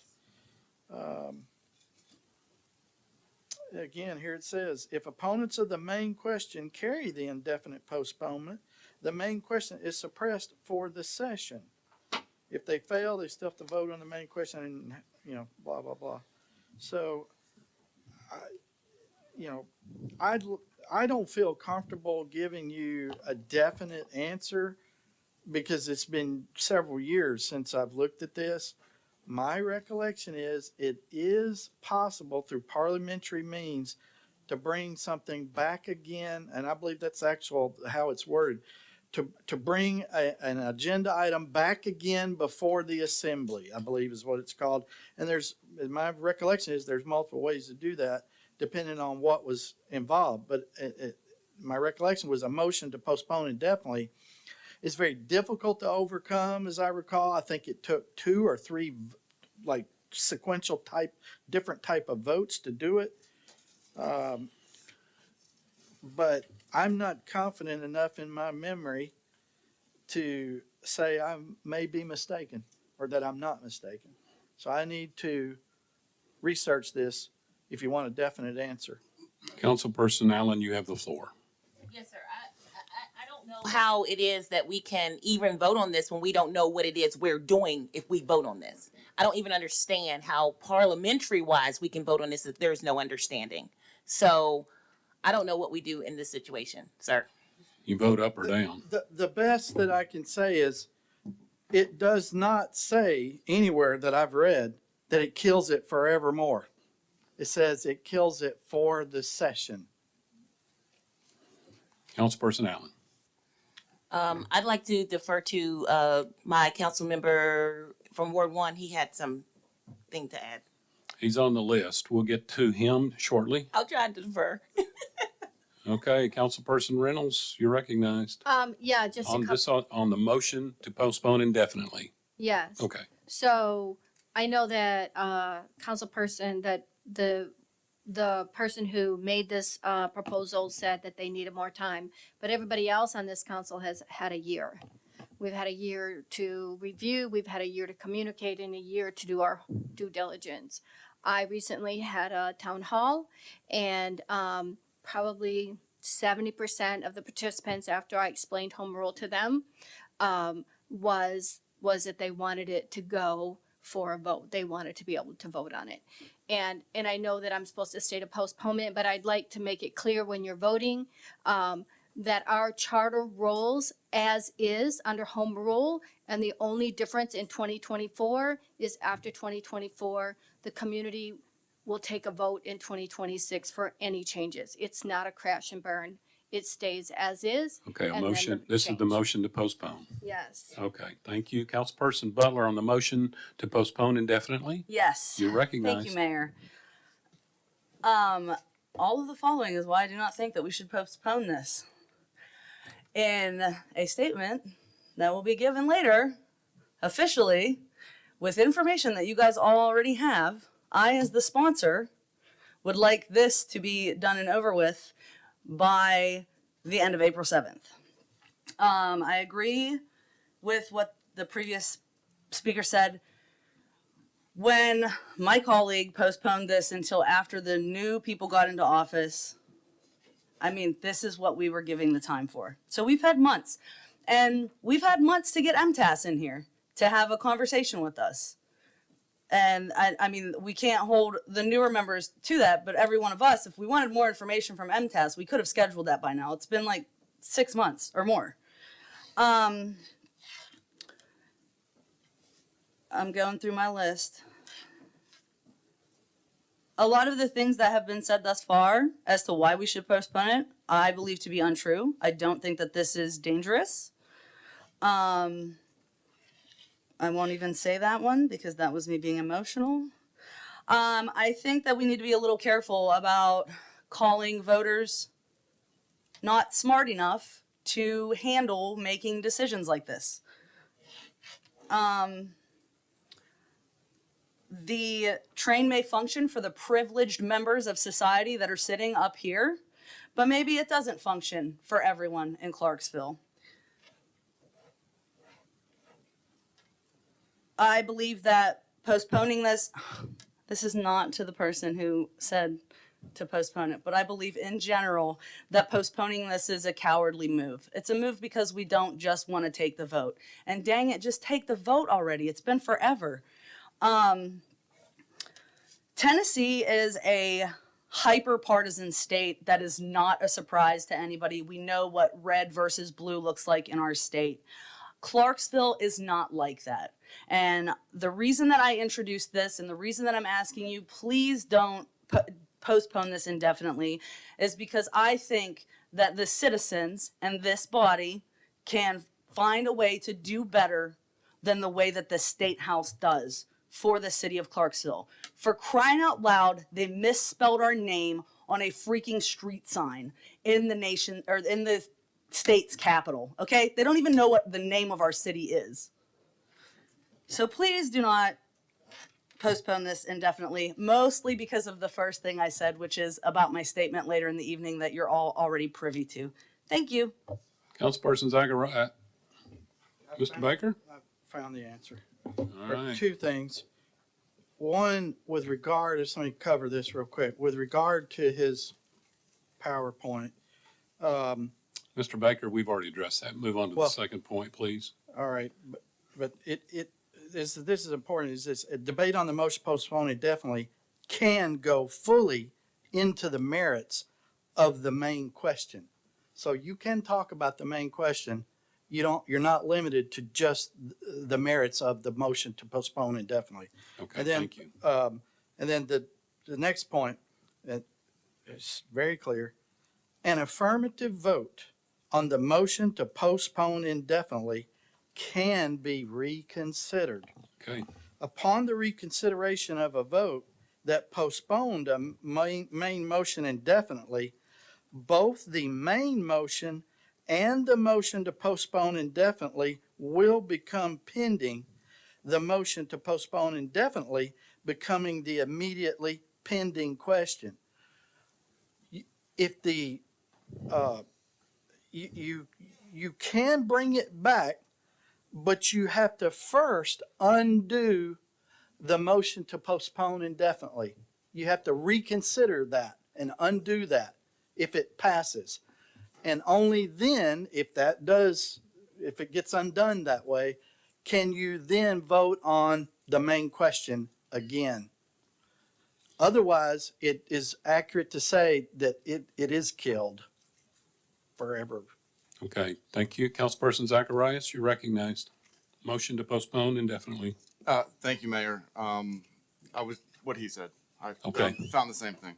Okay, thank you. Councilperson Streetman, you're Yes. recognized on the motion to postpone indefinitely. Yes, sir. Thank you. I know it was stated just a bit ago that one of the reasons the sponsor wants us to go ahead and vote on this has to do with an announcement that's going to be made later. But that announcement has to do with the decision that individual made for themselves. We're having to make this decision for the benefit of all of the residents of Clarksville. So for me, I think what we need to do is, again, just what was suggested as far as postponing it and allow somebody to be able to come in here and talk. I know it was stated that we've had time to be able to do that, but one thing that's also true is that this has not been our only focus that we have had over the last few months. As everybody in here is aware, we've had growth to deal with over the last few months. We've had infrastructure, roads, sidewalks. We've had our homeless continuing to increase and others in danger of being homeless. In no way does approving this and putting this to home rule solve any of those. And I think many of us have been focused on how we can try and solve those. We've had numerous rezoning cases, and has previously been mentioned, we still have more than a year before this is even going to go on the ballot. This is a fundamental change to how our government runs. I don't see why there's an issue with us taking time to ensure that it's done correctly. We have to make sure we do this right. Why can't we just wait? I again ask that you support this. Councilperson Redd, you're recognized. I agree, especially hearing from council that we just have to have a majority vote to bring it back, and then there's the vote on the main question. I think we would be wise to postpone this, and someone on the body needs to contact MTAS or someone, like that, to come and give us a good explanation of it. But I think we'd be wise to vote yes on the postponement. Councilperson Zacharias, you're recognized. All right, thank you, Mayor. So this is going to come as a surprise and possibly a disappointment to some people, but I do agree with the motion to postpone, and that is because we are essentially asking the people of Clarksville to vote to set us on a path, to potentially set us on a path from point A to point Z, and we're not telling them how we plan to do that. If this passes, the first thing that we have to do is adopt a new charter, and there are several ways that that could happen. And we haven't given them the information that they need to know how that process is going to take place, and I think we owe them that. Thank you. Councilperson Reynolds, you are recognized. Thank you, Mayor. And I would just like to say that I've done a lot of research, and we do not set out with a new charter. Our current charter rolls over as is in 2024. The only difference is that we have to wait 2 years to change our charter. And then to change our charter, we'll take an ordinance at the city council of 2/3 of a vote to put it back to a referendum, or the community that has 10% of the vote signed on a petition can bring an ordinance to be voted on. So there is no crash and burn. There is no big change. And honestly, our businesses doesn't change. We haven't changed our charter since 2012. We've actually tried a couple times and hit a wall. So the state actually held up our charter for a couple years when we asked for a change based on politics. So the only change is that we take it to the people for updates. But in 2024, if they say yes on the referendum, nothing changes. Nothing. Our charter as is. And I just wanted to be clear when you're voting that you at least understand the correctness of it. Councilperson Holloman, I want to apologize to you for rushing you through your presentation. You're recognized. Thank you, Mayor. During the presentation, the examples, like, those weren't fabricated. Those come from other cities, from city managers, other city mayors. Like, that is stuff that has happened to them with home rule. That's all I've got. Councilperson Butler, you're recognized. Thank you, Mayor. This is my last bite of the apple. Yeah. When Mr. Baker was reading about what exactly it is that a motion to postpone indefinitely means, it made it really clear that the purpose is not to bring it back up again later. The purpose is to kill it and take absolutely no chance that there's any way, shape, or form it's going to pass. And I just want to make that really clear, because I hear a lot of, we need more time, we need more time. Let's be real here. A motion, as Mr. Baker read directly from Robert's rules, a motion to postpone indefinitely means you're not going to bring it back up later. Okay? I think y'all just vote on it. That's all I got. Thanks. Councilperson McLaughlin, you are recognized. Call for the question. Question's been called for. Any objection to the question? Hearing none, are you ready to vote on the motion to postpone indefinitely? We are voting on the motion to postpone indefinitely. All members, please cast your vote. Every member voted. Any member wish to change their vote? Madam Clerk, take the vote. 9 yes, 4 no, 0 abstain. Motion to postpone indefinitely passes. We're now ready for committee reports. Finance Committee, Chairperson Streetman, you're recognized. Thank you, Mayor. Okay, sorry. Ordinance 80, 20, 22, 23, first reading. An ordinance relative to water and sewer capacity reservation fees and authority to negotiate reservation fees and terms to contract with consumers of large volumes of water and or producers of large volumes of sewer. Finance and Gas and Water Committees both voted in favor of approval, and I so move. Motion been made and properly seconded in favor of ordinance 80. Councilperson Reynolds, you're recognized for a question. Yes. I'd first like to say that I appreciate this ordinance and overall I support it. I just have a concern for the item number 2 where it says all such contracts shall be approved by both the mayor and the Gas and Water Committee of the City Council or any successor committee or board with authority over the department's gas and water. So I guess to the mayor or to Mr. Baker, I think I have a concern that that's not enough oversight for the amount of money that we're going to be in contracts.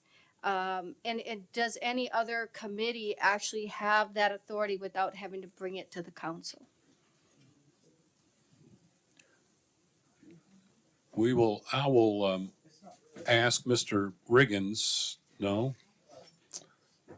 Mr. Baker? I believe it's legal, the way it's worded, so it's really a policy choice, and Mr. Riggins would be more appropriate to answer. Mr. Riggins, you are recognized. If Councilperson Reynolds, if you'll ask the question, he'll answer. So thank you, Mr. Riggins, for your transparency and willingness. We spoke earlier, and I am just trying to be transparent with the public about my vote as we talked earlier. And again, we talked about that these contracts would be approved by you, the mayor, and the committee. And I just was concerned that we were not bringing those kind of contracts. We already wrote on your rates, and I know that it's not exactly the same, but that it's not at the city level. I'm just concerned for that. Sure. Mr. Riggins. And I really can't speak to the authority of other committees or boards. I can give you my opinion if anyone wants that. We're asking for it. Okay. All right. I am. Well, thank you. And I say this first off, I appreciate you calling me today and us talking about this, speaking about this before tonight and giving me a heads up. And I say this with all due respect to this body and love to this body. I think all of you know our individual and collective relationships. It's not a dig or a strike against this body. Just like you have concerns, probably not with me, but who may take my place. It's also my concern with this, not this existing body, but future bodies. So one difference between gas and water and almost all other city departments is I don't get a slice of tax dollars to do this or that. I run a business that lives or dies by itself. And I am hired at my position, not just me. So beyond me, my position and the two before me and the positions of those within my department are hired to take the laws and regulations given to us by TDEC, TPUC, TRA, the Comptroller's Office, the Water and Wastewater Finance Board, to take all of those and the needs of the public, weigh all those together, and then try to serve and run non-for-profit and try to figure out the best way, the safest way, and cheapest way to serve our customers. And at no time whatsoever should politics have any place in that. And I say that with all due respect. But decisions should never be made for my department monetarily based on politics. No, I can tell you the majority of customers of any organization whatsoever will never voluntarily vote to raise their rates. And I understand that completely. That said, they're also not running a multi-million-dollar business that has to answer to all these organizations on how safe the water is and as well as how efficient we are. So, and again, I say that with all due respect, but I think the oversight is with the committee only because I have to have somewhere for it to be. If it was up to me, it wouldn't be at that level either, just to be honest. And like I said, it's written the way it is. I mimic that after our current natural gas, our legislation in the code, or the allowance in the code to negotiate natural gas contracts. And again, as Councilperson Reynolds says, this has nothing to do with rates. We never negotiate rates, and it says that specifically in there that cannot be done. This is only for the capacity fees. And another reason not to bring them here is every time a capital project is bid out and awarded, I may be back. And I don't want to come up here every other month, every time it may not be that often. It may be 2 or 3 times a year.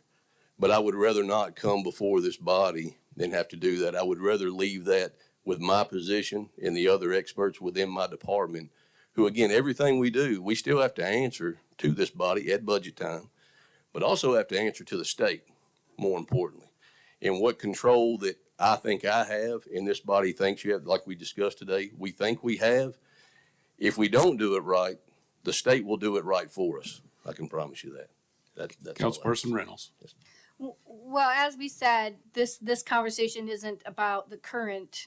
It's people change, mayors change, and business aspects change, and so me is like it's my responsibility as a city council person to look into the future, not what is, but also what is what could happen, and make sure that we have the correct oversight for our community. That's my concern. Thank, I did want to just add something. if you'll go to the microphone, Mr. To what Baker. Mr. Riggins said, your question, I think originally was something like, are there any other city departments, that have this kind of thing?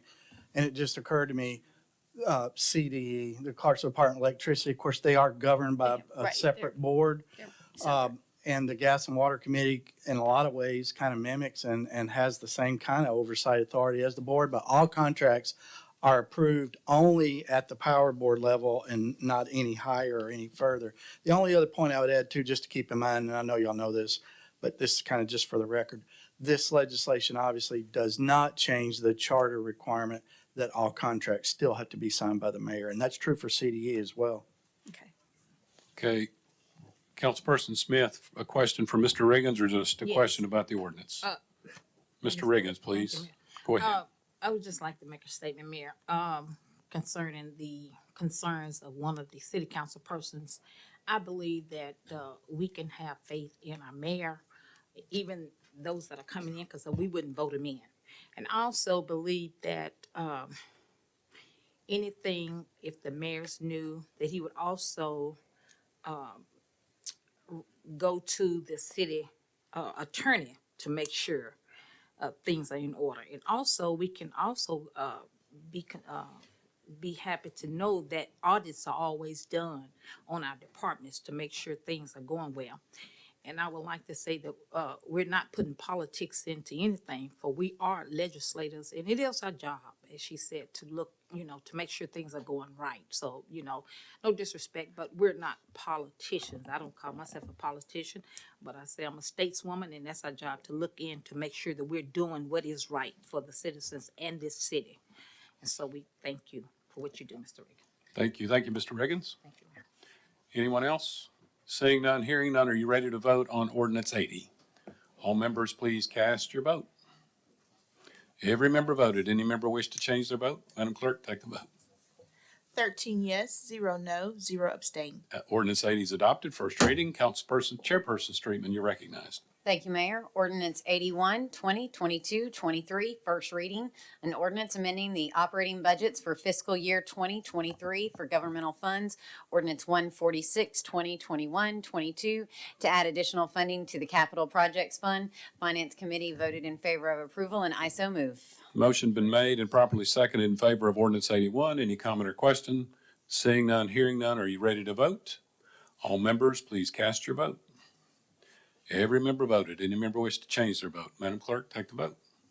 12 yes, 1 no, 0 abstain. Ordinance 81 is adopted. First reading. Chairperson Streetman. That concludes my report, Mayor. Thank you. We're now ready for Gas and Water Committee. Chairperson Red, I'm sorry. Excuse me, Holloman, excuse me. You are recognized. Thank you, Mayor. All right, so this gas and water report will be a little short. Next month we'll catch back up with some more numbers and go from there. But the call center handled 11,092 calls and averaged 555 per day. Each call lasted an average of 3 minutes and 32 seconds. Gas division installed 31 new services, totaling 3,215 feet of pipe. 4 mains totaling 1,593 feet of pipe, and responded to 84 natural gas odor calls. Water division repaired 79 water leaks, totaling 1,618 feet of pipe, flushed 302 hydrants, and tested 577 backflow devices. Sewer division made 15 point repairs, totaling 330 feet of pipe, cleaned 9,046 feet of pipe total. So that's quite a bit, but that concludes my gas and water report. Thank you, Chairperson Holloman. Any comment or question regarding that committee report? Seeing none, we're now ready for Neighborhood and Community Services. Chairperson Shekinah, you're recognized. Thank you, Mayor. Resolution 49, 2022-23, a resolution authorizing a request from Neighborhood and Community Services to amend its 2020 through 2024 consolidated plan for the expenditures of $1,211,048. The Neighborhood and Community Service Committee recommended approval of this. Motion been made and properly seconded in favor of Resolution 49. Councilperson Allen, you're recognized on this resolution. I just want to say I'll be abstaining from voting on this because it is a conflict with my position. Thank you. Any other comment or question regarding this resolution? Seeing none, hearing none, are you ready to vote? All members, please cast your vote. Every member voted. Any member wish to change their vote? Madam Clerk, take the vote. 12 yes, 0 no, 1 abstain. Resolution 49 is adopted. Chairperson Shekinah, you're recognized. And also, Mayor, I'd just like to again remind the council members that on the 13th of March, the Community and Neighborhood Services will have a meeting at 4:30 in the conference room here. And at the end of that meeting, we'll go right into a discussion on housing, an update on housing by the department chair. And again, all of you are invited to that. That concludes my report, Mayor. Thank you, Chairperson Shekinah. We're now ready for Parks and Recreation Committee. Chairperson Zacharias, you're recognized. Thank you, Mayor. The Parks and Recreation Committee met on February 7th, where new members received a briefing of the different divisions within the Parks and Rec. Our next meeting will be held on Tuesday, March 14th at 4:30 in the City Hall Conference Room for anybody that would like to attend. February saw 13,688 total check-ins at Parks and Rec venues, in addition to a little over 1,700 rounds of golf being played. On behalf of Parks and Rec, I'd like to thank everybody that came out for the Polar Bear Plunge. We had a total of 93 participants, 5 of which are in this room right now. There were a lot of pictures taken. That's what I hear. Those pictures got good use both here and at my other place of employment. So thank you to all of the photographers out there for making that happen. The department has a goal to fill over 100 positions, seasonal employment positions for this summer, to include summer youth program assistants, lifeguards, and cashiers. Summer job with Clarksville Parks and Rec is a great way to spend your summer and make a positive impact on your community. Please visit clarksvilleparksrec.com to apply. Also, registration for the Queen City Road Race is open. That race will be held on May 13th and features a 10K that takes participants along the Cumberland River and through McGregor Park, a 5K that features Liberty Park in its entirety, and a 1-mile fun run inside the park. The 5K and 10K are certified with USA Track and Field for those that are keep track of that stuff. And finally, opening day for the Downtown Farmers Market is right around the corner on Saturday, May 13th. Hope to see you there. Thank you. Thank you. Any comment or question regarding the committee report? Seeing none, we are now ready for Public Safety Committee. Chairperson Red, you're recognized. Thank you, Mayor. Building codes had issued 77 single-family permits. Multifamily permits issued were 8. Commercial permits were 39. Construction Division had 1,668 total inspections. Code Enforcement Division had 189 new cases. Abandonment Division had 19 work orders. In the Fire Department, there were 13 174 cases. Emergency medical incidents was 973. Hazardous conditions 44. Service calls 21. Good incident calls was 145. Special incidents were 4. And the police departments, Clarksville Police Department still has 37 sworn vacancies. So if you know someone that would be interested in being a police officer and they got that ambition, please let them know. All civilian vacancies are filled, and we're in this window of time when one day it might be hard to get a job. That completes my report, Mayor. Thank you. Any comment or question regarding Public Safety Committee? Seeing none, we're ready for Transportation, Streets, and Garage Committee. Chairperson Smith, you're recognized. I will be quick, Mayor. Thank you. I have to use the restroom. I'm serious. Leave that out of the paper, please. Go ahead. At least I'm telling the truth. Okay. The TSG reports for the month of February are as follows. For the transportation, transported 40,797 passengers for the month of February. Also transported 5,894 seniors for the month of February. Demand response transports were 3,239. Please remember to use your CTS Spot app to find out where the buses are anytime. Next, we have the street department. For the month of February, the total work orders was 168. In March, the areas to be paved are Old Farmers Road, Summer Lawn Drive, and Hermitage Estate. Also, the Planning Commission reviews completed this month were zoning cases 7, preliminary subdivision 8, site plans review 6. 7 grading permits have been reviewed. Ongoing capital projects are active sidewalk projects, which is 17, and active road projects, which is 7.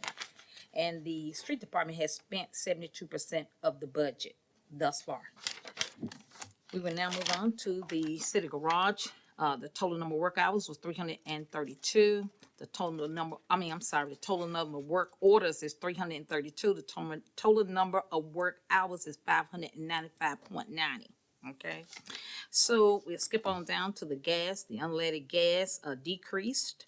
Today it is $2.63, and that is a decrease from $2.93 on January the 30th. Also, diesel fuel decreased from $3.52 to $2.81. And that concludes my reports. Thank you, Mayor. Thank you for that committee report. Any comment or question regarding that committee report? Seeing none, we're ready for new business. Resolution 46, 2022-23, postponed from February 2nd. A resolution requesting the Parking Commission reconsider their decision and reinstate the issuance of free parking passes to the elected city councilpersons in the city of Clarksville, Tennessee, and to the elected commissioners in Montgomery County, Tennessee. Councilperson Reynolds, you're the sponsor. You are recognized. Thank you.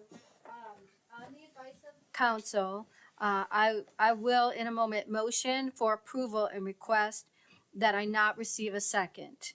The Parking Commission has authorized elected officials to park in the city employment parking lot and county commissioners to park in the city garage when performing city business. I feel this is appropriate, and this is the most expedient way to withdraw this resolution. So per Robert's rules, please do not, unless you would like to see, we don't need to do this. I think that it's been resolved.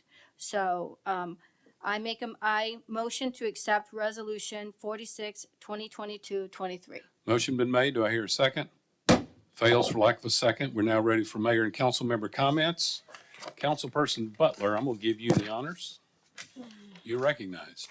Wait, let me get my paper. Thank you, Mayor. All right. On November 6th, I put up a quote on social media that says, "Growth is painful, change is painful, but nothing is as painful as being stuck somewhere you don't belong." Because of not only my loyalty and aversion to failure, but also some stubborn pride, I have stayed in the seat as long as I possibly could. I wish to clarify that although I highlight family responsibilities in my letter of resignation, I never want other women to be saddled with the stigma that they cannot be both a mother and have a political career. I simply feel that within the current system of our local government, any progress that I can personally initiate is so limited that it does not justify the immense sacrifice demanded of my family. This has been to the detriment of the citizens of Ward 12, my health, and my family. Everyone in the transaction deserves better.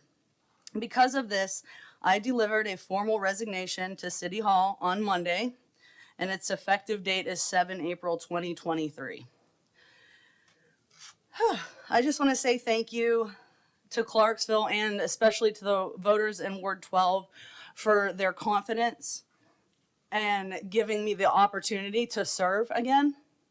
And I will never be able to put into words how unbelievably apologetic I am for not fulfilling my entire commitment.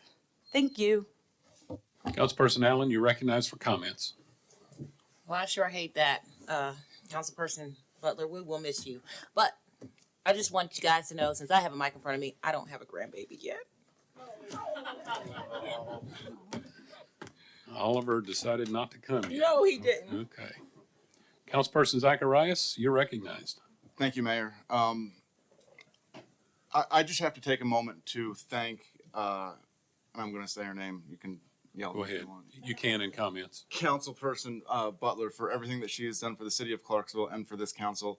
It would not be an exaggeration for me to say that I would not be sitting here were it not for her willingness to take the time to sit down with me, explain what was involved in this job. She educated an educator, and I will forever be grateful for that.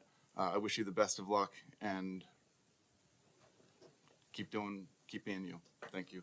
Thank you. Councilperson Streetman, you're recognized. Thank you, Mayor. I think I've done this for the past couple of years. Of course, we're in March, so spring is right around the corner. We're already having some warm weather. Just want to remind everybody in Clarksville that you're going to be seeing more and more motorcycles out on the road. So please ask that you take that moment. Look, you've heard the line before, look twice, save a life, but please be extra careful for those two-wheelers that we have on the road, because it's going to be a lot more detrimental to them when they hit against a four-wheeler. So I just ask, please be protective. And I know we've got a few council members that are riders of those themselves. So please protect us all by taking that extra moment. Councilperson Reynolds, you're recognized for comments. Yes, I would just like to remind the community that on Saturday, Clarksville Recycling Roundup event is on the website. You can drop things off at the Nashville State College on Wilma. And that the tree pickup for Arbor Day, which was scheduled for tomorrow, has been rescheduled for next week. Thank you. Thank you. Recycling Roundup will be from 9 a.m. until 3 p.m. Saturday at Nashville State Community College. Councilperson Deanna McLaughlin, you're recognized. First and last name. I just would like to. I call them as I see them. Okay, thank you. I'd just like to honor my fellow female colleagues. It is Women's History Month. Thank you all for serving. The women are the majority of this voting body. That concludes my report. Okay, Councilperson Red, you're recognized. I'd just like to thank Councilperson Butler as well for her service, not only to the council, but also her military service, and wished you the best in the future. And you are a good council person, and you really stuck to your guns and to your beliefs, and you can be proud of that. Oh, and March is Irish month, Mayor. All right. Don't forget that as well. Okay. Councilperson Smith, you're recognized. You never know what I'm gonna say. No, I don't. You never know. All right, buckle up, everybody. But I got a surprise. I want to thank the street department for the hard work that they do. I was riding down the street yesterday in my neighborhood, and there were about 5 guys out there picking up paper in my neighborhood. I had to stop the car and said, "Thank you, thank you, thank you." And I did. But they was like, "No problem." I just appreciate that, because, nobody see the good. We always got to report the bad. But let's always encourage people when we see them doing what is good. And I think the street department and Mr. Habib, he's coming along real good. Thank God. Now, Ms. Butler, I want to say I have noticed you, I have watched you, and you have grown. You've grown a lot. You prayed in this assembly, and I know, I'm going to say this, take God with you wherever you go. Stay connected, because without him, life is not worth living. God bless you. Thank you, Mayor. Thank you. And one final announcement, I'd like to welcome to the world Oliver David Williams, who weighed in at 6.1 pounds at 11:58 this morning. Mother is Megan, father is Casey Williams, who is this communication specialist with the city of Clarksville. Mother is doing well, father's trying to figure out what to do next. So we ask you to keep them in prayer and just know that they're going to make great parents. And to those who are traveling to see family tomorrow, Godspeed, and we're praying for your safety. I'll entertain a motion to adjourn. Without objection, we're adjourned.